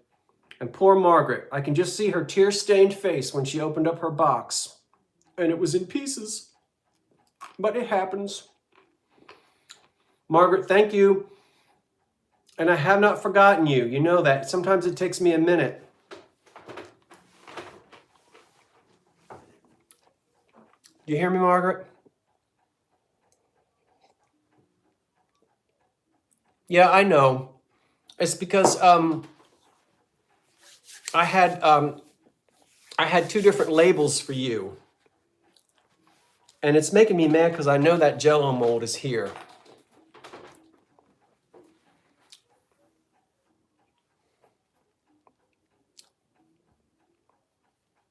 Green plate. Sandra, are you talking about the sandwich glass? The three big sandwich glass plates? I know. Hold on for a second, everybody.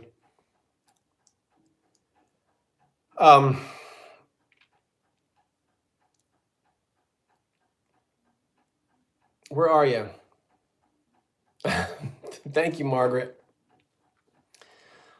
I have your, if that's what you're talking about, I have your plates. You haven't paid for them, but I haven't invoiced you, so that's not your fault. What happened was, if you didn't get an invoice from me by 12 noon the next day, that meant that I didn't have your information and I needed it again. So if you're talking about the 3 green sandwich plates, I've got them. I'm holding on to them for you. Where'd you go? Woo, it's a good thing I'm only doing.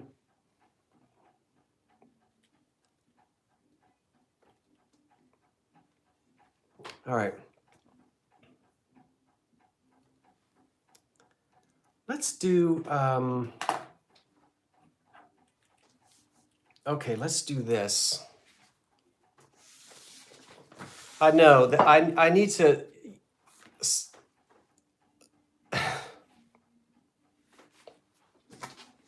all right. Look at this.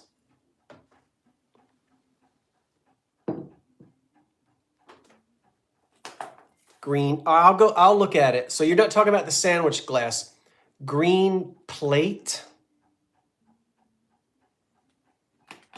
You talking about, I don't think you mean plate. I think you mean the green compote. Well, I'll work it out with you. Don't worry. I hear you. I see you. And I have your, that might, 2 things got returned because of incorrect addresses, and they went to Philly. So I promise you I'll straighten it out tomorrow, okay, Sandra? I think I know what you're talking about, but it wasn't a plate. It was a green glass. I think I know what you mean. Let's keep going, but I hear you. I'll straighten it out for you. I think something was wrong on that address, and something I sent to someone else, they both got returned to Philly. And I hadn't been over there to check to get them. So I'll straighten it out, Sandra. Okay, we good? I'm not going to leave anybody. You know me. I mess up and I forget things, but I'll figure it out. Look at this. It's made of glass. It is absolutely beautiful. This goes back to the 1920s, and the bidding on this starts at $20. Now we're starting at $20 on this beautiful piece of glass. Look at this. We're starting at $20, and this measures, the opening measures, well, you can see about 6.5, close to 7 inches. And it stands, about 3.5 inches tall. Now, I can't tell you exactly who made it, but what I want to do is tell you there are no marks on it. And it is glass. It's a beautiful piece. And your good glass companies, and when I say good glass companies, we're talking about the companies that made Carnival glass and stretch glass. So it's the companies such as Imperial, Fenton, Dugan, Diamond. What are my other companies? They made glass like this, and they all had different names for it. Fenton had a color called Peking Blue. Now, I don't think this is the Fenton Peking Blue, but it reminds me a lot of something that Northwood would have made. And that glass was not always marked. So, good night, Dee. Is Dee saying good night? Thank you, Dee. Thank you. And we'll say good night to you. So there is no swirl in the glass. It is solid blue. There's no milk glass swirl to it. It's not iridescent. It's not stretch glass. It's not Carnival glass. It's an opaque blue. You'll sometimes hear this called opaline. You know, the French, I think, called it blue opaline. But this is an American piece, and it's just a really beautiful blue color. There's no damage on it. This piece is screaming to be put on a black glass base. And I've got one down in the basement, but I can't, it's not big enough for this. Beautiful console bowl, wonderful jewel tone color on this blue. And so we really go all the way back into the 20s on this. And it has no damage and it's nice and shiny. So that's about all I can tell you about it. And I hope you love it. And it looks like we're at $35.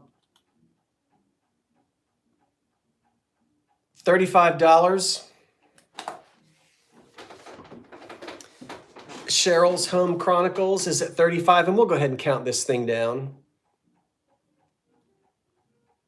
I see us now at 36, but we'll count it down.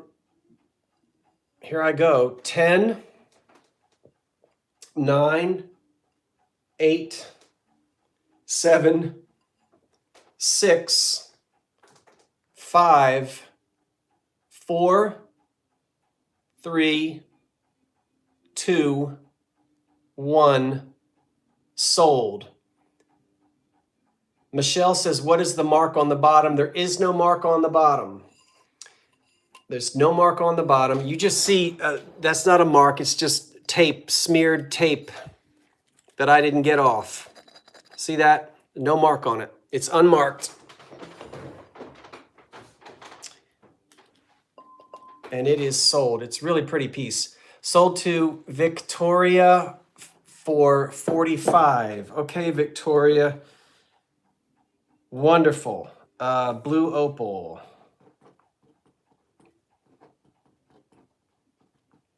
Victoria. Please, please, please, everyone. If you see me blowing, like I wash everything and I dry it off, and then the fuzz off of the cloth towel, you know, sticks to the stuff when you're drying it. And then after it's dried, you're wiping off all this fuzz, and that's what's blowing around. That's what you see blowing around.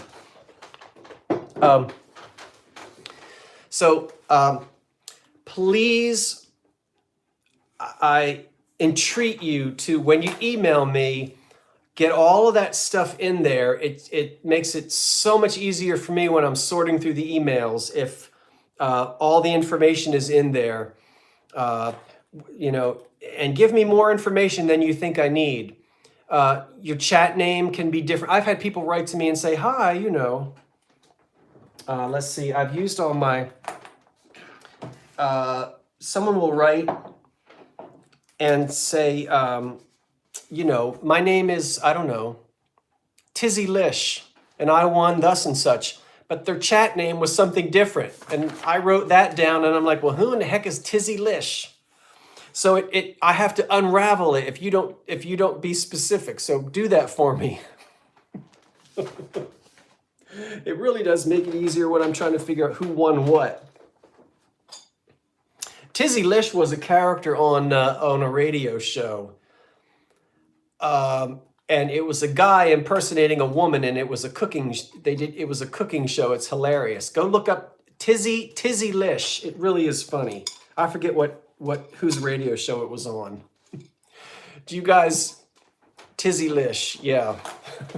Do you guys listen to old radio? I'll put it on sometimes if I can't go to sleep, and I'll turn out the lights, and I'll just play an old radio show, and it'll shut off when it shuts off. And, you know, it is a great way to, hey, Barb, I don't know about you, but the evening news, I don't want that on my mind before trying to fall asleep. Yeah, just corny old radio shows from the 40s and the 50s. It's a great way to just, if you're having a hard time falling asleep, and you can find it all over the internet. Does anybody else do that?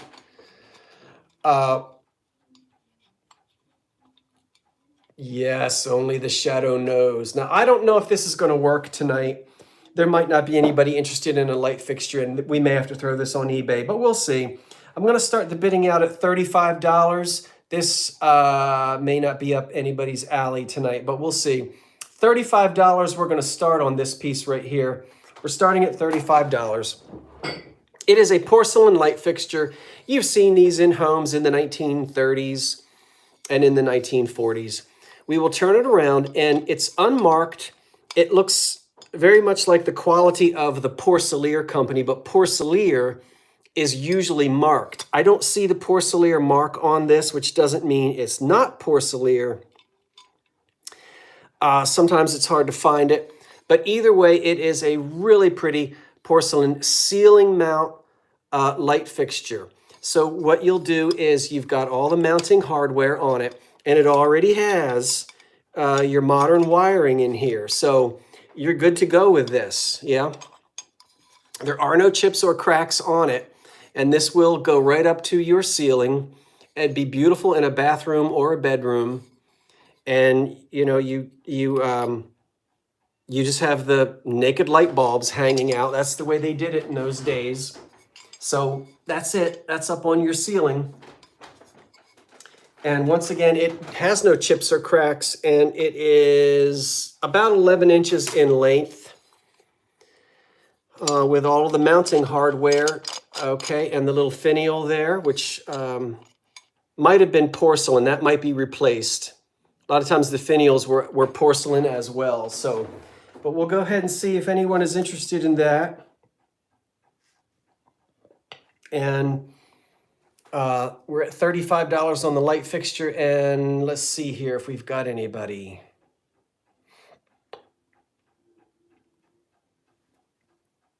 Pretty piece there. I don't see any bids, but it might have gone by. So I'm going to go ahead and count this down anyway. Watch your chat, everyone, and we'll go ahead and count it down. Here we go at 10, 9, 8, 7, 6, 5, 4, 3, 2, 1. Ding dong. Sold. If it sold, and I don't know if it did. So Vinny has got the sold in there, and I'll keep my eye on it and see. Did that go to anybody, Vincent?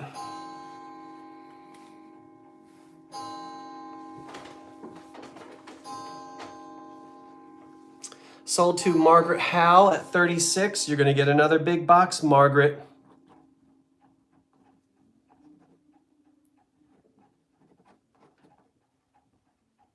Thank you, Margaret. Somebody was asking me,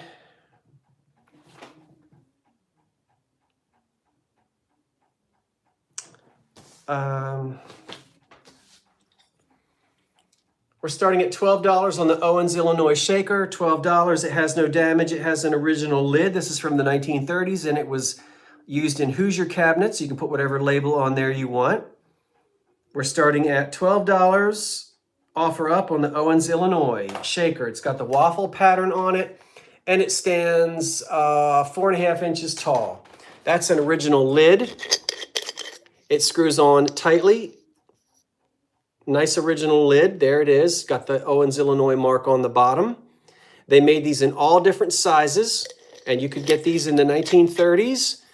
And this is perfect for your Hoosier cabinet. It's the size of a salt and pepper shaker, and they had paper labels on them, so you can use this however you'd like in your kitchen. And the Owens, Illinois piece, we're going to go ahead and count it down. It's at $35 now, and here we go. 10, 9, 8, 7, 6, 5, 4, 3, 2, 1. Sold. The Owens, Illinois green shaker.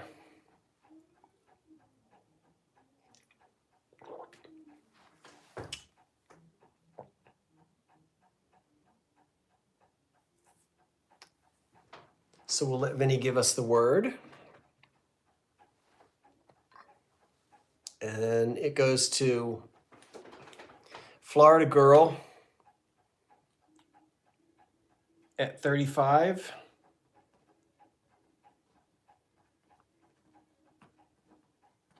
The Owens, Illinois shaker.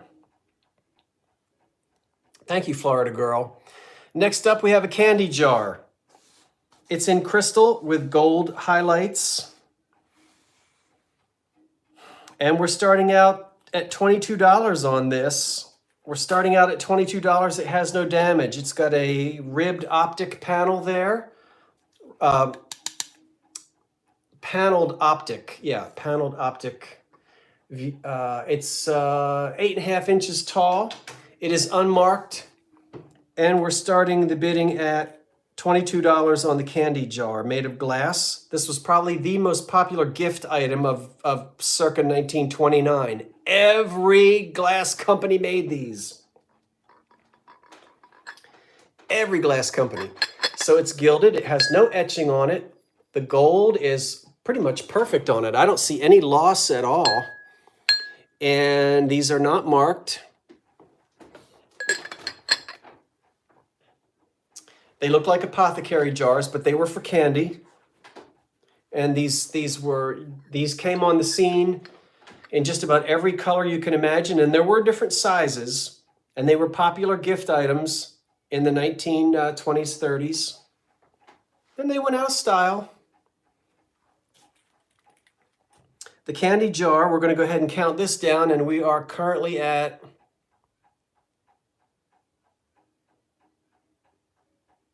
no, the enamel cup, it doesn't give a metallic. No, I don't taste anything metallic. And I've had hot coffee in this for years. Okay, let's count it down. It is very elegant.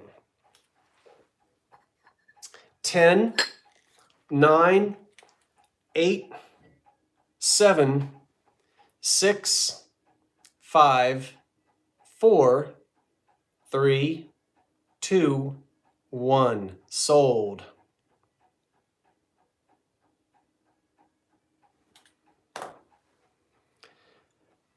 The late 1920s candy jar has just sold.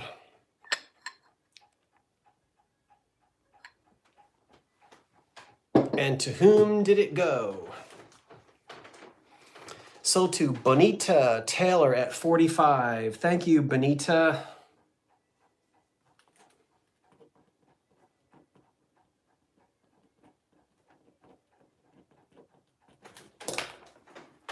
Commercial time. There are 2 volumes. Go get them. Find them wherever you can. I have had both volumes forever. This is volume 1. And mine was falling apart, and somebody sent me a replacement, and now my replacement is falling apart. You can't beat this for reference. Hold it still. Great American Glass of the Roaring '20s and Depression Era. There are the authors. Take a look at it. I have no vintage Valentines tonight, Robin. I don't know if this is still in print, but this is invaluable if you like the glass from this era. And I just wanted to highlight one page. We just looked at the candy jar. Here is an advertisement for one of the glass companies, and look at all the variations just by that one glass company. Strikingly different. And see all the candy jars there. And we can even see the company name. Yeah, Amy says she has both volumes, and she uses them all the time. You will use them all the time. A lot of the pages are in color. I have no stock in the company that printed these books, but if you like 20s and 30s glass, you must. Here is Falstoria, and look, there's the candy jar there. And there's some black satin. So I just wanted to show you that this is one of my favorite references, these 2 books. And I study them and I use them until the pages fall out.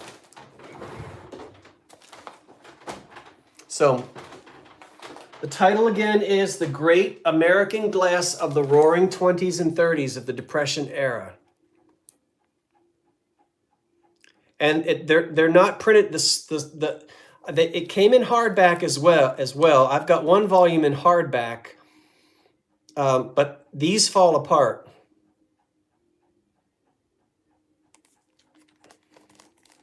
The binding isn't good on these, but you know, hey, that's all right.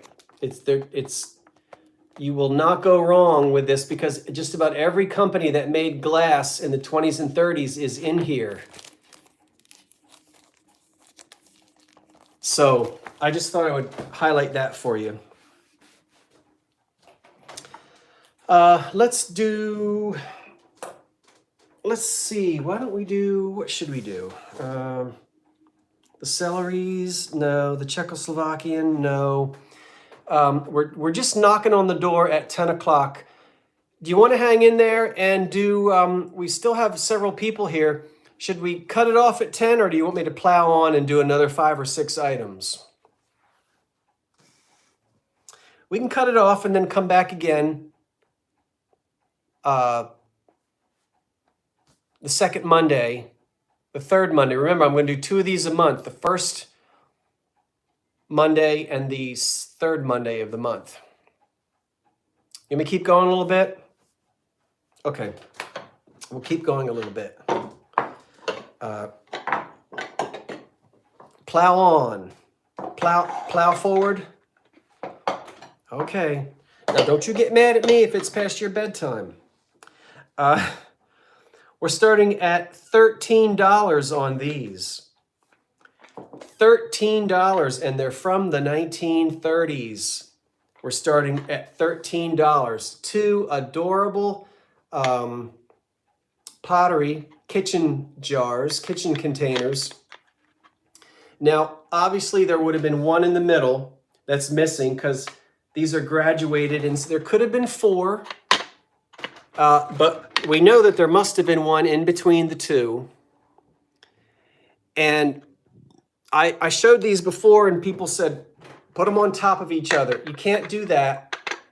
And the reason why you can't stack them on top of each other is because the knob is up too high, and it will wobble. So do not stack them on top of each other.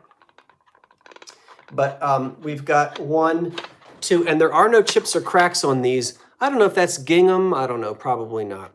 But I really like the way these look from the 1930s. And there's the 30s era made in Japan. And there's some staining on the inside. You get that with these. But the nice thing is that they're not cracked and they're not chipped either. So if you like this style from the 1930s, these would be really nice for your kitchen.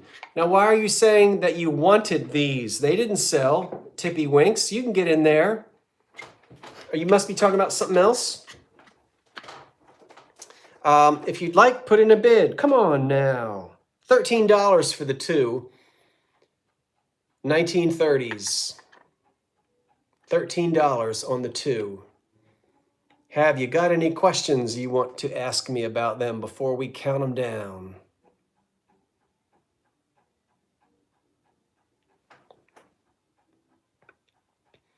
We're at $15.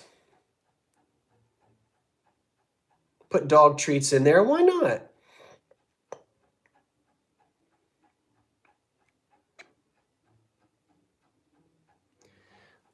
What do you mean somebody's highest offer is 26?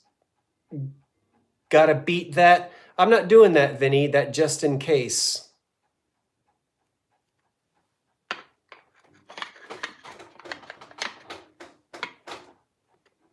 So put whatever you want in there.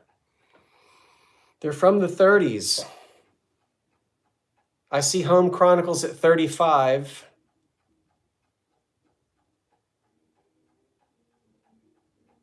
Okay, Vinny.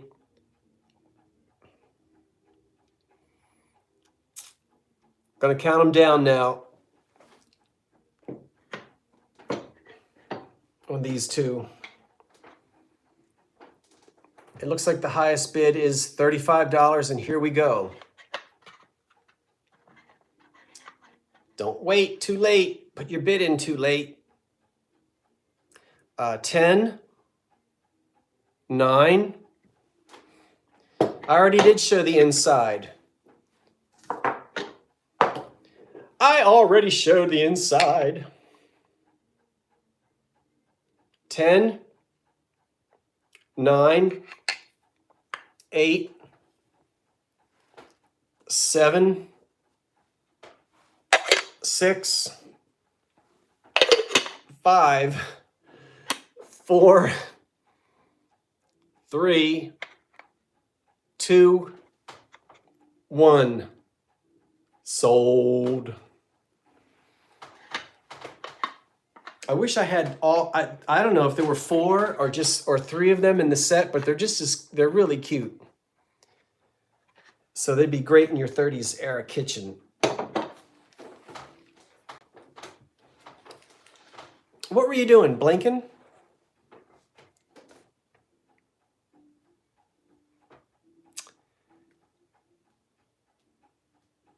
Hey, brother. Who gets them, Vinny?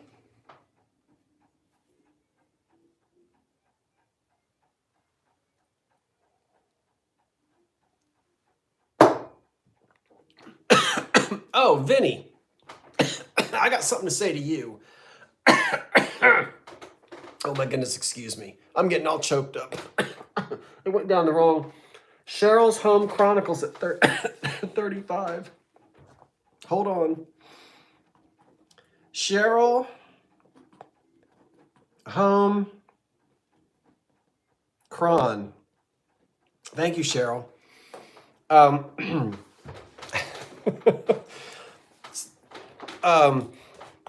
Now listen here, Vinny. You listening to me? I'm coming out your way in a couple of weeks, and we're going thrifting.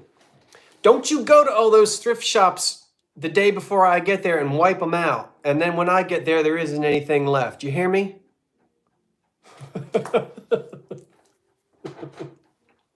Or you don't get your prize.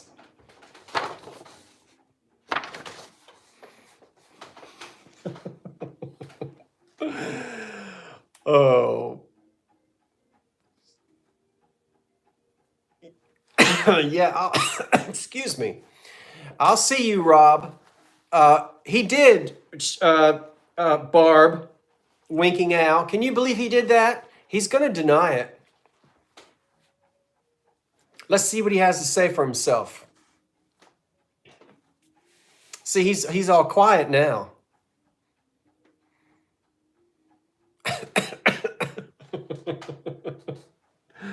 Oh, I got something else for you. See, I'm waiting for him to say something. He ain't saying anything. Another candy jar? Are you kidding me? Oh, they're jumping on you. It's a new year. I won't be shopping a lot until I clear out my inventory. Uh-huh. You say it. I'm messing. Look at this candy jar. Oh my goodness. Valentine's Day is coming. What are we starting out? We're starting out at $22. This is a beauty. Now, let me get you to see it. We're starting out at 22 bucks on this. Now look, because you're all going to ask me. If I pick at this and try to scratch at it, I know the difference between flashed on and this is a flashed on, but I'll tell you what, it's really holding up well. The cranberry color that's flashed onto this is not scratching off. And I don't know, I can't really get you to see that, but yeah, it's just a beautiful piece, and we have a wonderful spiral lid, and of course, it's unmarked. Now this one is unusual. I've never seen this one before. And you know I love these candy jars. And put those little cinnamon, you guys like those little cinnamon hearts, those tiny little, you know, I guess you call it a cinnamon heart. They would be cute in here at Valentine's, or those conversation hearts, if they still make them. But you can get hypnotized. That's right. Put some Valentine candy in there and then hypnotize your lover, your significant other. This is really a pretty, no chips, no cracks, glass candy jar. And it goes way back. So this is a nice one, and I haven't seen this one before. We're going to count it down. I don't know where we are, but we're standing up at close to 8 inches. Close to 8 inches. Okay, on this wonderful one. Wonderful candy jar with the cranberry highlights on it. Let's give everybody a chance to get in there. It looks like we're at 42 with Justine.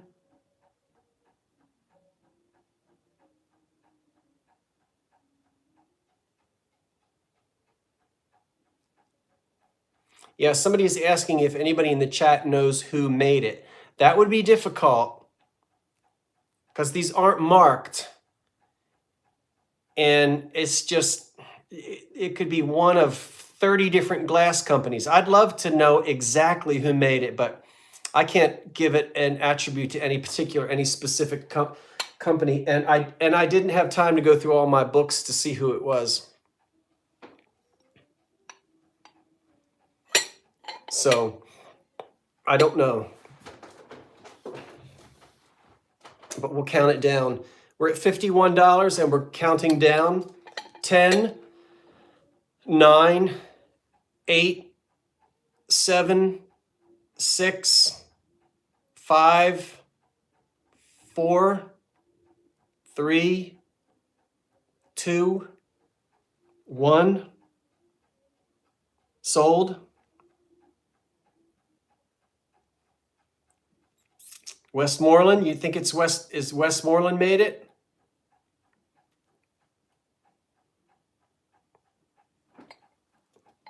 Did it sell? I did say sold, right? Yeah, Vinny typed in sold. I'm not sure where we are on it. Sold to Sandra Garcia at 60. Sandra. Thank you, Sandra. Let's see. Sandra Garcia at 60. I don't know if there's a page in here there might be a Westmoreland. Let's just look real fast.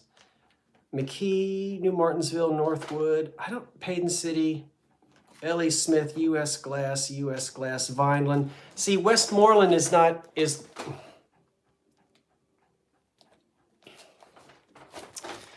See, this is not, look how that looks like that.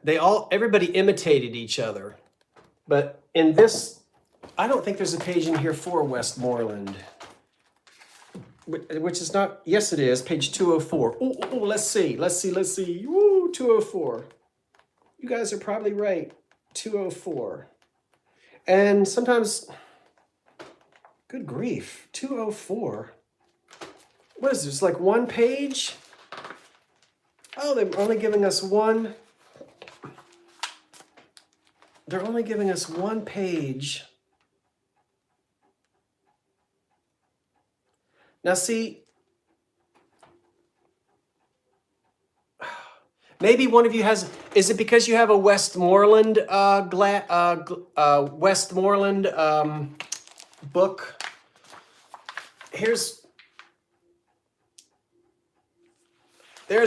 There's a candy dish by Westmoreland.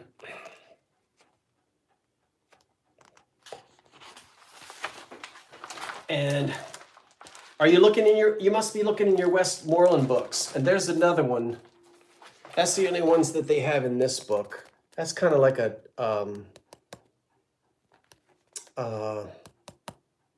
English hobnail look to it. In fact, is that the English hobnail? It looks like it. Those are the only two that they have in there. I have to go back and see what it says.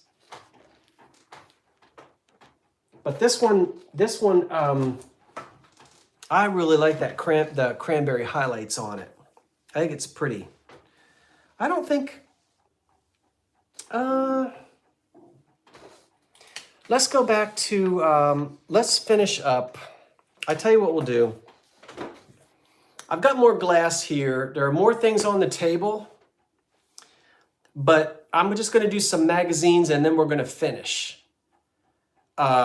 Because it is after 10. It's now 10:10 and I really don't want to go past 10:30.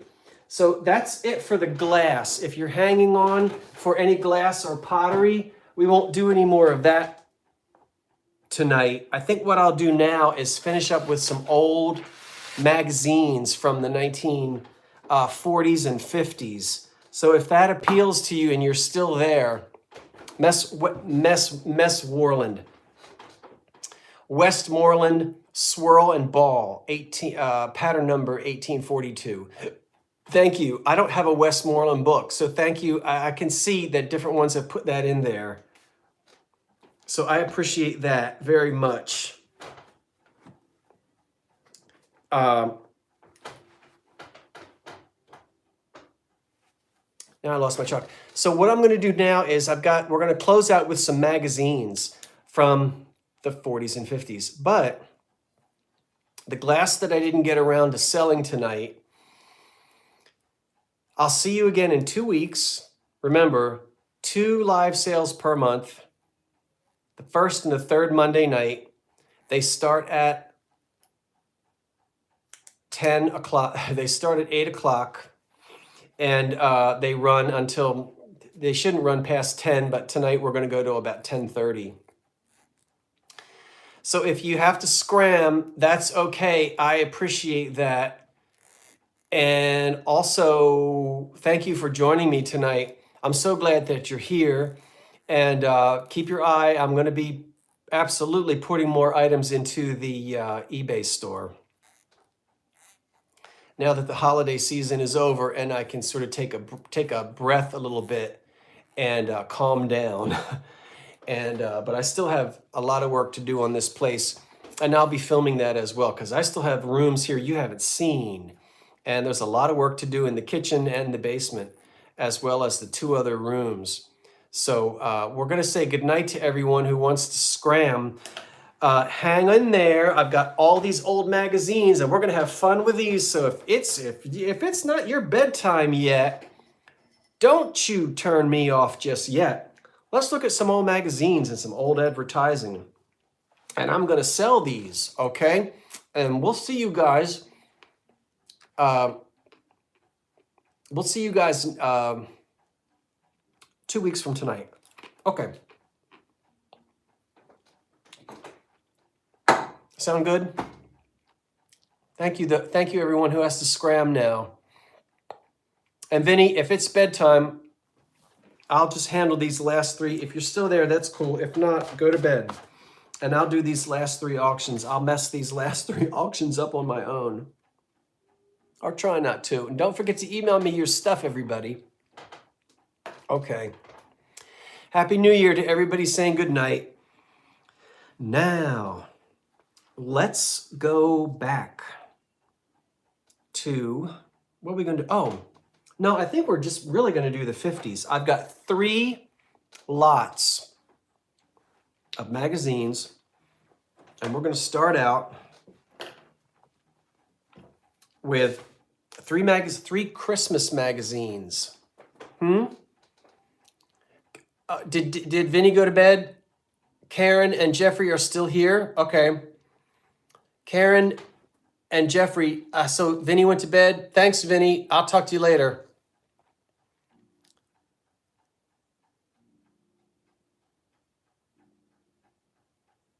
Oh, you are here. Okay. I'm looking at the chat now.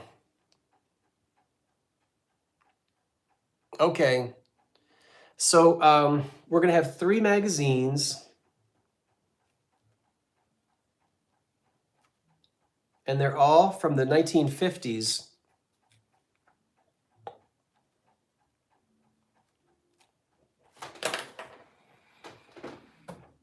Oh, We're going to start the bidding out at $9. $9. Now, first thing I'm going to do is, okay, do I smell an awful, nasty, musty basement smell? No. But it's old paper. Is there a little bit of an old paper smell? Yes, but if you're sitting there looking at them, you don't smell anything. But if you go, then you smell old paper, but they don't stink. I don't know what else to say.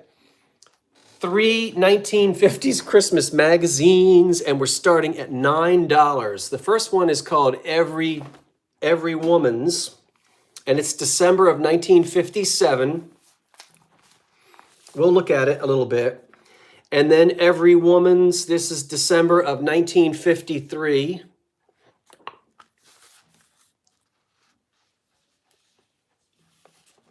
And then this is Every Woman's magazine, and it is December of 1956. So we've got 1957, 1956, and 1953 on the 3 magazines. Now you've seen the covers. Wait a minute, what am I doing? Now we'll look at the backs. There's the back of one. And I'm asking $9 for the 3. Here's the back of the other one.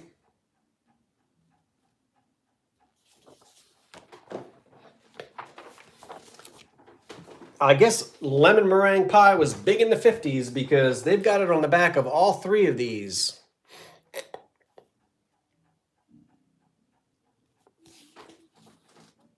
So, you know, it's really hard for me to,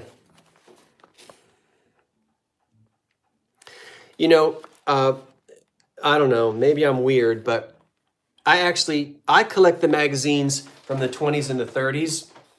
I have hundreds of them. And it is really relaxing at night when you don't want to hear about horrible things in the world. And I don't mean bury your head in the sand, but you know, it's relaxing to just sit down and flip through these old magazines and kind of just detach from the modern world for a while. So I read them like you know, do you guys do that? So there's comics in there. There are recipes. You already know what's in these old magazines, and we just love these graphics. I'd love to come back one night and just slowly show you each page. But Christmas decorating ideas from 1953. So now in terms of is it the spline or the spleen or the spine? I think it's the spine, not the spleen. You know, you're going to get a little bit, okay. But they're not falling apart. It's very easy to sit and read these. You know, there's no water damage. Look at that cake. And so it's you know, you can sit and leaf through these. There are recipes. What's this sponge? Look at that big old sponge. Reminds me of when we would wash the chalkboard. Oh my goodness, don't tell me they did. Look at what they did. They took a can of that awful Del Monte fruit cocktail. Remember that old fruit cocktail from the can? And they put it in a pie. You know exactly what that fruit cocktail tastes like. I can smell it. And remember, sometimes you'd get a chunk of the pear and they would still have a little bit of the rind on it and it would be all chewy. Ooh, who remembers that? And the little maraschino cherry was so wimpy, you know, it wasn't sweet at all. But you guys remember that? I know when I was a kid, you thought it was a treat to your grandmother would open up a can of fruit cocktail. Look at the Ritz crackers. Okay, we'll be here all night. But these are just a lot of fun. So go back to the 1950s with these and have a good time. And you can read. These are just great. I know you can't. I'm sitting here looking through them and you can't see what I'm looking. Oh, there it is again. Fruit nog mix. Oh my gosh, look at that. They put it in a parfait glass. Can you imagine? Anybody going to try that? Anybody want to try that? That is funny. Yes, the pear, I know, Amy B. The pear chunks were gritty. Pears can be gritty, but yes, I can remember getting one of those pear chunks and getting like grit in your mouth. Isn't it funny, the stuff you remember? Okay, here we go. We're counting them down. How much fun is that? It looks like we're at, I can't see, is it $35? I guess we're counting down from there. Everybody look at your chat there. Looks like we're counting them down from 35. The Christmas magazines from the 50s. And here we go. 10, 9, 8, 7, 6, 5, 4, 3, 2, 1, sold. The 3 Christmas magazines from the 1950s. Yeah, getting lost in old magazines is a lot of fun.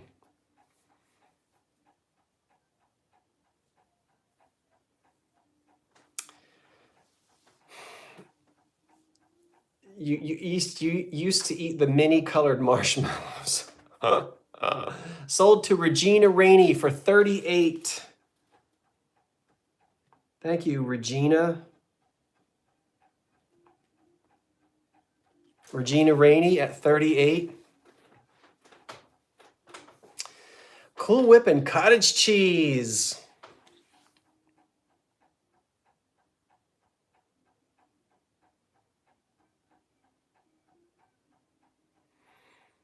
Yeah. It's cans of fruit cocktail. And did your grandmother take a pear out of a can, a pear half out of a can, and put it on a piece of iceberg lettuce, and then dump cottage cheese in that little circle where they took the inside of the pear out and then put a maraschino cherry right on top of that. But it was always on a piece of iceberg lettuce. You guys remember that? Vinny says, ooh.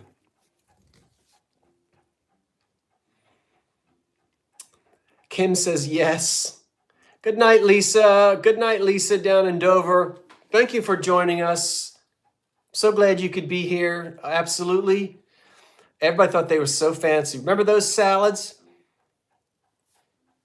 Always on one piece of iceberg lettuce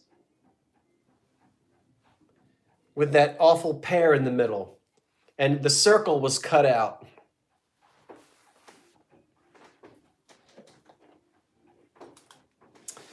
Oh my word. Let's do these. 1, 2, 3, 6. All right. I've got 2 more lots of magazines. I've got 6 for you. Yes, the tomato cup stuffed with tuna. Ooh! That was awful. How about pimento loaf? We're going to make ourselves sick. All right. I've got 1, 2, 3, 4, 5, 6 magazines for you. Now, these are all from the 1950s. 6 of them. All right, my 1950s folks. We have Every Woman's Guide to Better Living. That's what I couldn't see the small print there, but Every Woman's Guide to Better Living, and this is May of 1954. And this is Household Magazine, and it's June of 1954. And this is Household Magazine, and it's July of 1954. Look at the baby. And this is Better Living, and it's August of 1954. And this is Every Woman's Guide to Better Living, and this is August of 1953. And this is Every Woman's Guide to Better Living, and it is February of 1953. So we're all over the 50s here. Once again, they have their fronts and their backs. It just smells like an old book, but not like moldy, musty, dirty, nasty. There's no silverfish in these that are going to come out and eat your car. Ooh, look what I just turned to. Oh, that was the cover. Look at that ham. Ooh. You wouldn't get a cut of ham like that anymore with all that fat on there. That is the best stuff. Oh, it's not good for you, but oh, I could. How many of you, now I know the vegetarians have all just vomited on down their pajama pajama set. I could eat the fat off of that ham. Who's in there with me? Fat meat eaters. Who's in there with me? I know it's not good for us. Can you taste the fat off the ends of that ham? All right, Florida girl, there you go. Come on now. Donna's going to throw up. Ham, yes, but no. Oh, come on. Now, why are you all saying no? You know that's the best part of that ham is that when it gets brown. All right, Stephen, there you go. Stephen is a ham eater, a fat eater. Should we vote? No, we won't do that. No. Yes. That's where the flavor is, right there in that fat. And you know it.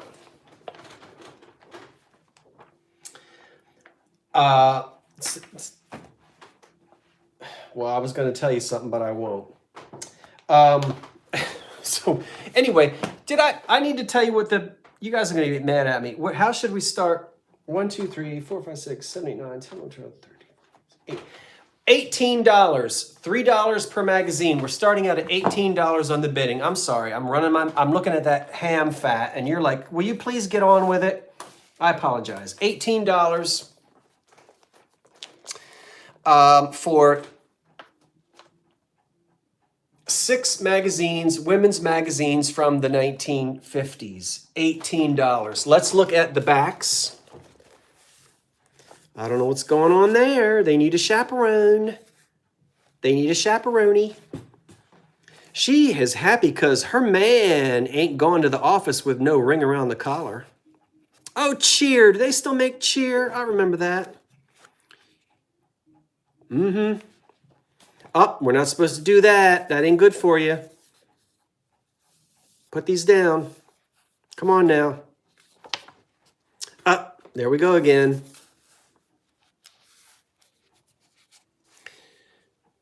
Now this is the only one. This one has a little bit of water damage at the top. But that's the only one that has any water damage. There is a little water damage at the top, but the rest of them don't have that.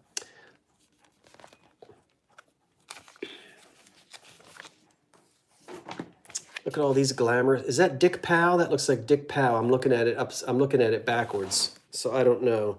If Vinny is there, he would know. He likes the Dick Powell is a good singer. I think that's who that is. I can't.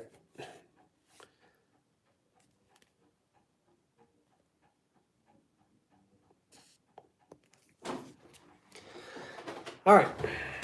So don't really have time to leaf through these, but beef roast, not ham. That looks like a ham to me. Are you sure that's a beef roast?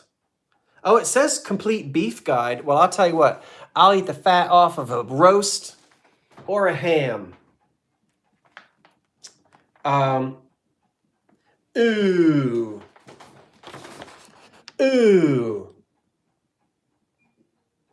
Look at that. Ooh.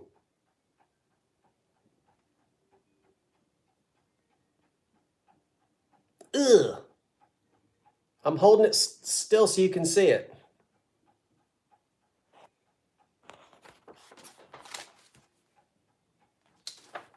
I love the floating heads in the 1950s in you know, where it was just like a big floating head and you don't get the rest of the body. She's got her Nescafe.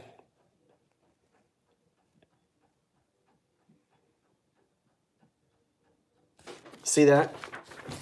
Nescafe was on oh, here's royal pudding. Royal pudding. Rich, rich, rich, rich flavor. Smooth as any, something, something. Yeah, you were right. I was wrong. It's beef. Look at that. I'd still eat that. And you know some of you would as well. You know you would. I can't see what I don't know what you're saying. You're probably saying, oh, look at the vegetables. Ugh. Now see, here's the problem. This was okay until they had to go and dump nasty mayonnaise on the top of it. Now, I'm just going to say it. This is wrong. Wrong. Are you ready? Be careful. This is not for the squeamish. Get ready. We have a lovely dessert with maraschino cherries and what are those little tangerine pieces? Starts with an M. I can't. Those little orange, meridian oranges. What are those little oranges called? Oh, fudge. What am I trying to say? Mandarin, yes. This was fine until they had to go and dump nasty mayonnaise on the top of it. Look at what they did. Miracle Whip. Ooh. Now you know that's wrong. That is just wrong, wrong, wrong. Who dumps, can you imagine dipping mandarin orange slices in mayonnaise? That is just wrong. We need vintage and vinyl. We need Katie. Katie does this. I don't think she's here, but whoever buys this, you've got to cut this recipe out and send it, or don't cut it out, photocopy and send it to Vintage and Vinyl and make her make it, and she has to eat it on camera. She does that kind of thing. Will you guys do that? She doesn't know I'm doing that. She's going to be mad at me. And you can all go and watch her eat that on her channel. She'll do it. Now look, ladies and gentlemen, of course, back in the 50s, it was the ladies who did the housework, right? In most cases. Have you done your dusting today? See that?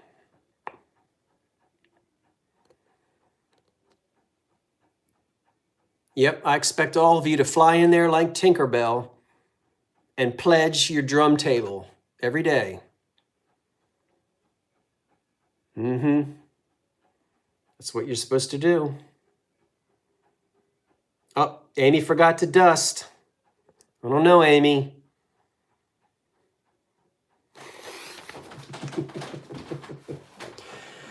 How much fun is it? 1, 2, 3, 4, 5. 1, 2, 3, 4, 5. 6 magazines, and I've been running my mouth too long, and I don't even know where we are, but let's count it down. So where are we? I know it's 10:30. Time to go to bed. I got one more lot of magazines, and that's the end of it. I'm not sure where we are. Let's see. Did anybody see where the price is on this? And then we'll count these down. The spine. Yeah, what did I say? Spleen. Dick Powell, that was like 10 minutes ago, Jeffrey. You got a... What's going on with your lag way up there in Massachusetts? Marie Hart at $30. We're counting them down. 1, 2, 3, 4, 5, 6. I think we're at $30, and here we go. Counting them down. 10, 9, 8, 7, 6, 5, 4, 3, 2, 1. Sold. Sold, and I've only got one lot left.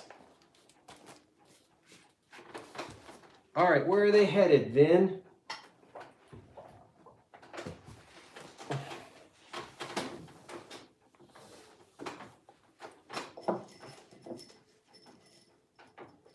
Vicky Henderson for 35.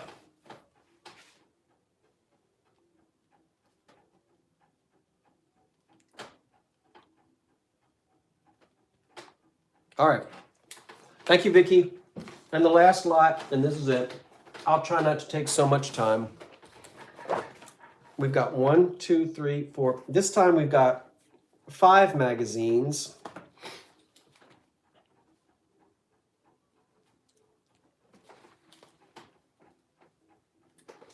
And we'll start the bidding at 15.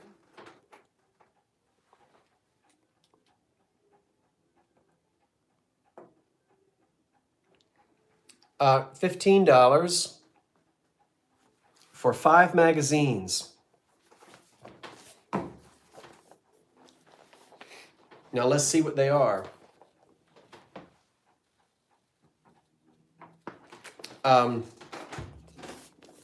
Women's Day, July of 1951. Front. The back is missing. I think I have the back down in the basement. I'm not going to promise anything. But it is the back cover that's missing. It might be down in my basement. So warning, we might have a missing back on that one magazine. And then we have January of 1952. January of 1952. Prepare yourself. I don't know what that is, but I don't want it.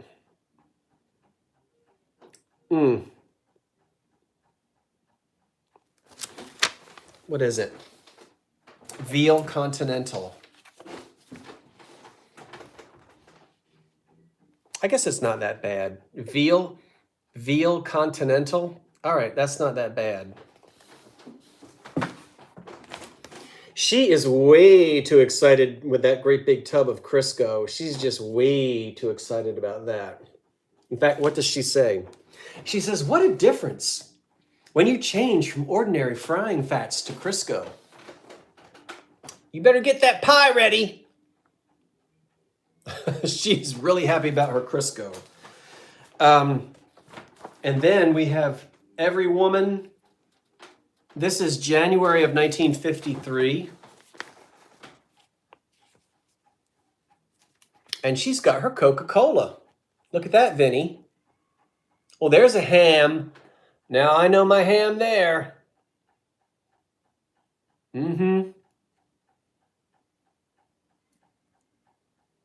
Hey, Dave. How you doing? How you doing, David in Texas? And David and Tammy. There's a ham. And then we have 1955. And this one is missing its back as well. So I've got 2 magazines missing their backs. Once again, I'm not going to promise anything, but I might have when I was going through all of these, I came across like 2 backs that had come off. So I might have those in the basement, but if I don't, we don't have the backs. There's Coconut Cake. And this one does have its back. And this is July of 19. This is July of 1954, and I'll let you fill in the blank. What do you think the title of that magazine should be? I'll let you type it in. I'm not going to say anything. What is she saying? If a conversation bubble was coming out of her mouth, what would she be saying?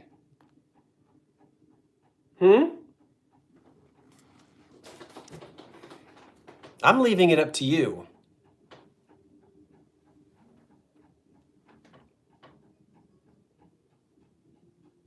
You go crazy for your kitchen utensils. Calgon, take me away. I love it. I'm ordering out. Wait, what does she say? It doesn't say anything. She's not saying anything, but she's very excited about her egg beater and her pots and pans and Attack of the Kitchen Gadgets. Yeah, it's like a bad movie on UHF. But anyway, it's 1, 2, 3, 4. It's 5 magazines. 2 of them are missing their backs. I'll see if they're down in the basement. And they're all from the 1950s. And did I tell you, I think we started out at $15 on them, so I'm not sure. Once again, they smell fine. Let's look at a little bit here, and we'll see if we can find some nasty food. Oh, wait a minute.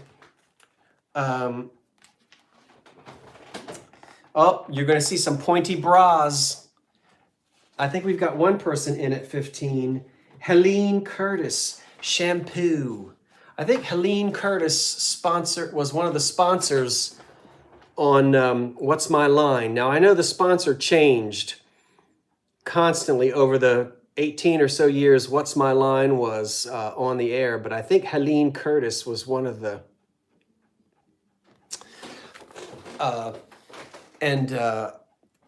Cosmetics by Jules Montagnier. Here's hot dogs. That's pretty innocuous. Why use shampoo? You remember that shampoo? Here is, okay, this is just wrong, but I mean, I shouldn't say warning, but it's a little insensitive. We've kind of, let's just say we've evolved.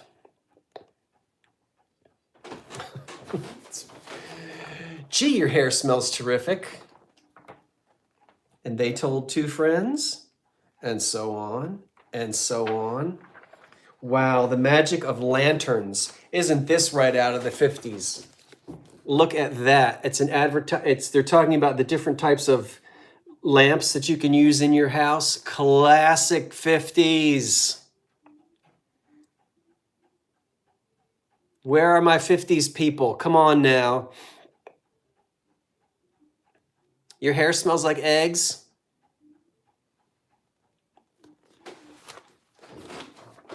Wellablossom. Wellablossom. Wellablossom. Wellablossom.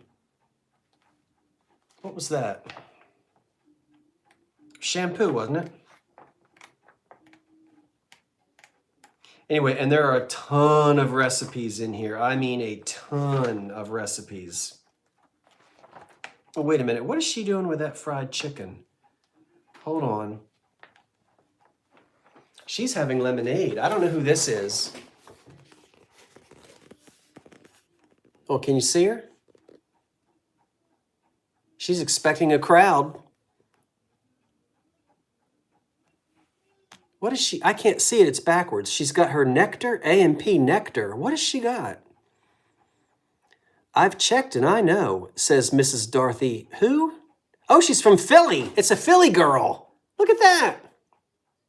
Can you see that?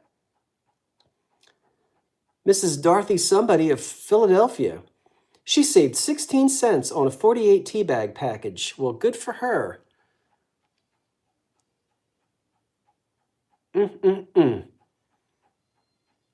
I probably went to a estate sale in your row house.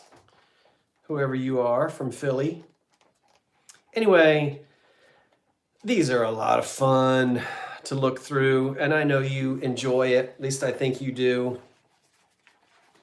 Look at her dress and those shoes. What has she got? Oh, she's barbecuing. Anyway, these are for sale, and I'm not sure where we are in the bidding. So if anybody can sort of jump in and remind me where we are, we'll look at a few more pictures. And then this is from 1951. So I'm not sure where we are.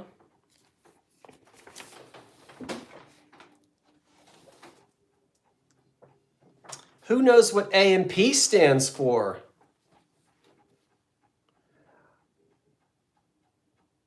I guess we don't have any bids for these. What does A&P stand for? I know, and quit Googling it.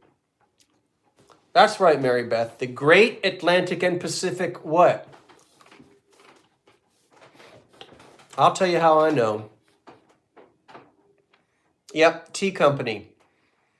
Because I wouldn't have known, but I've got a photograph of my great-grandfather standing in front of an A&P, and it's spelled out the Great Atlantic Pacific Tea Company. Otherwise, I wouldn't have known that that's what it was called. Pointy bra. Well, actually, no, she's not quite. It's not quite. Wait a minute. Oh, she's got some type of a flap, a skirt thing hanging over the top. Oh, did it say it on? It said on the ad. Great Atlantic Pacific Tea Company. I didn't see it.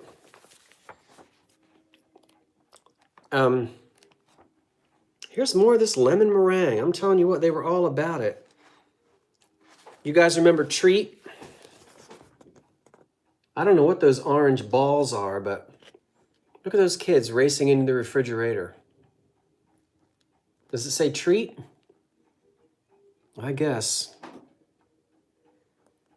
I don't know how much of a treat that is. It looks more like a punishment to me. Who needs to have their mouth washed out with soap just to be forced to eat that for lunch? Is it Jell-O, that orange stuff? I can't see. With cloves in it?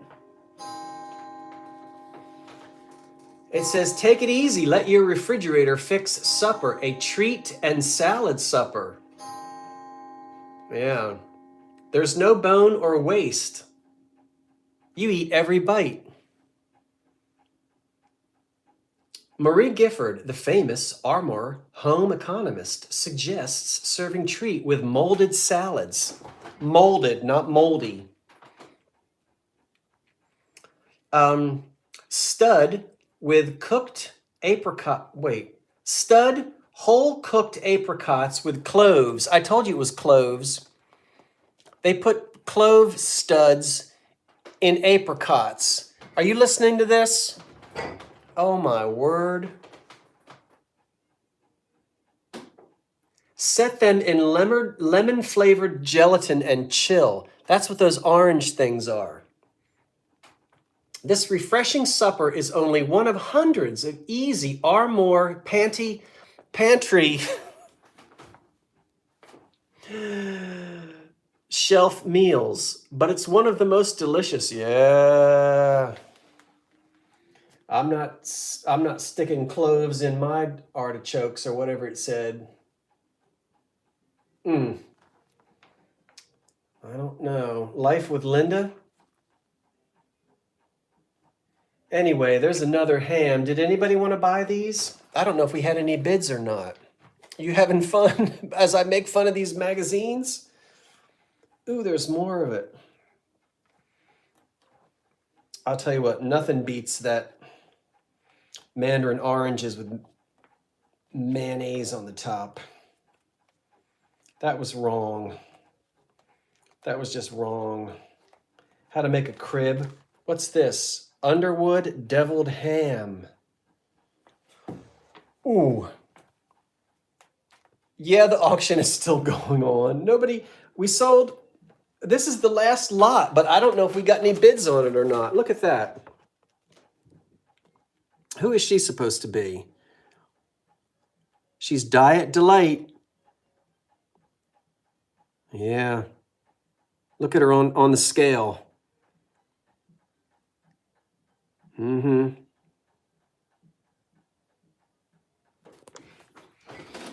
I got on the scale the other day, and you know what it said? One at a time, please. One at a time.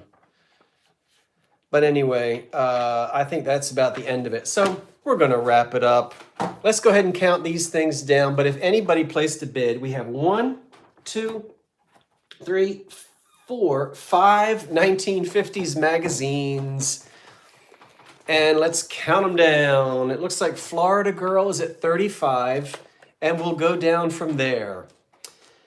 Florida Girl is at 35, and here we go.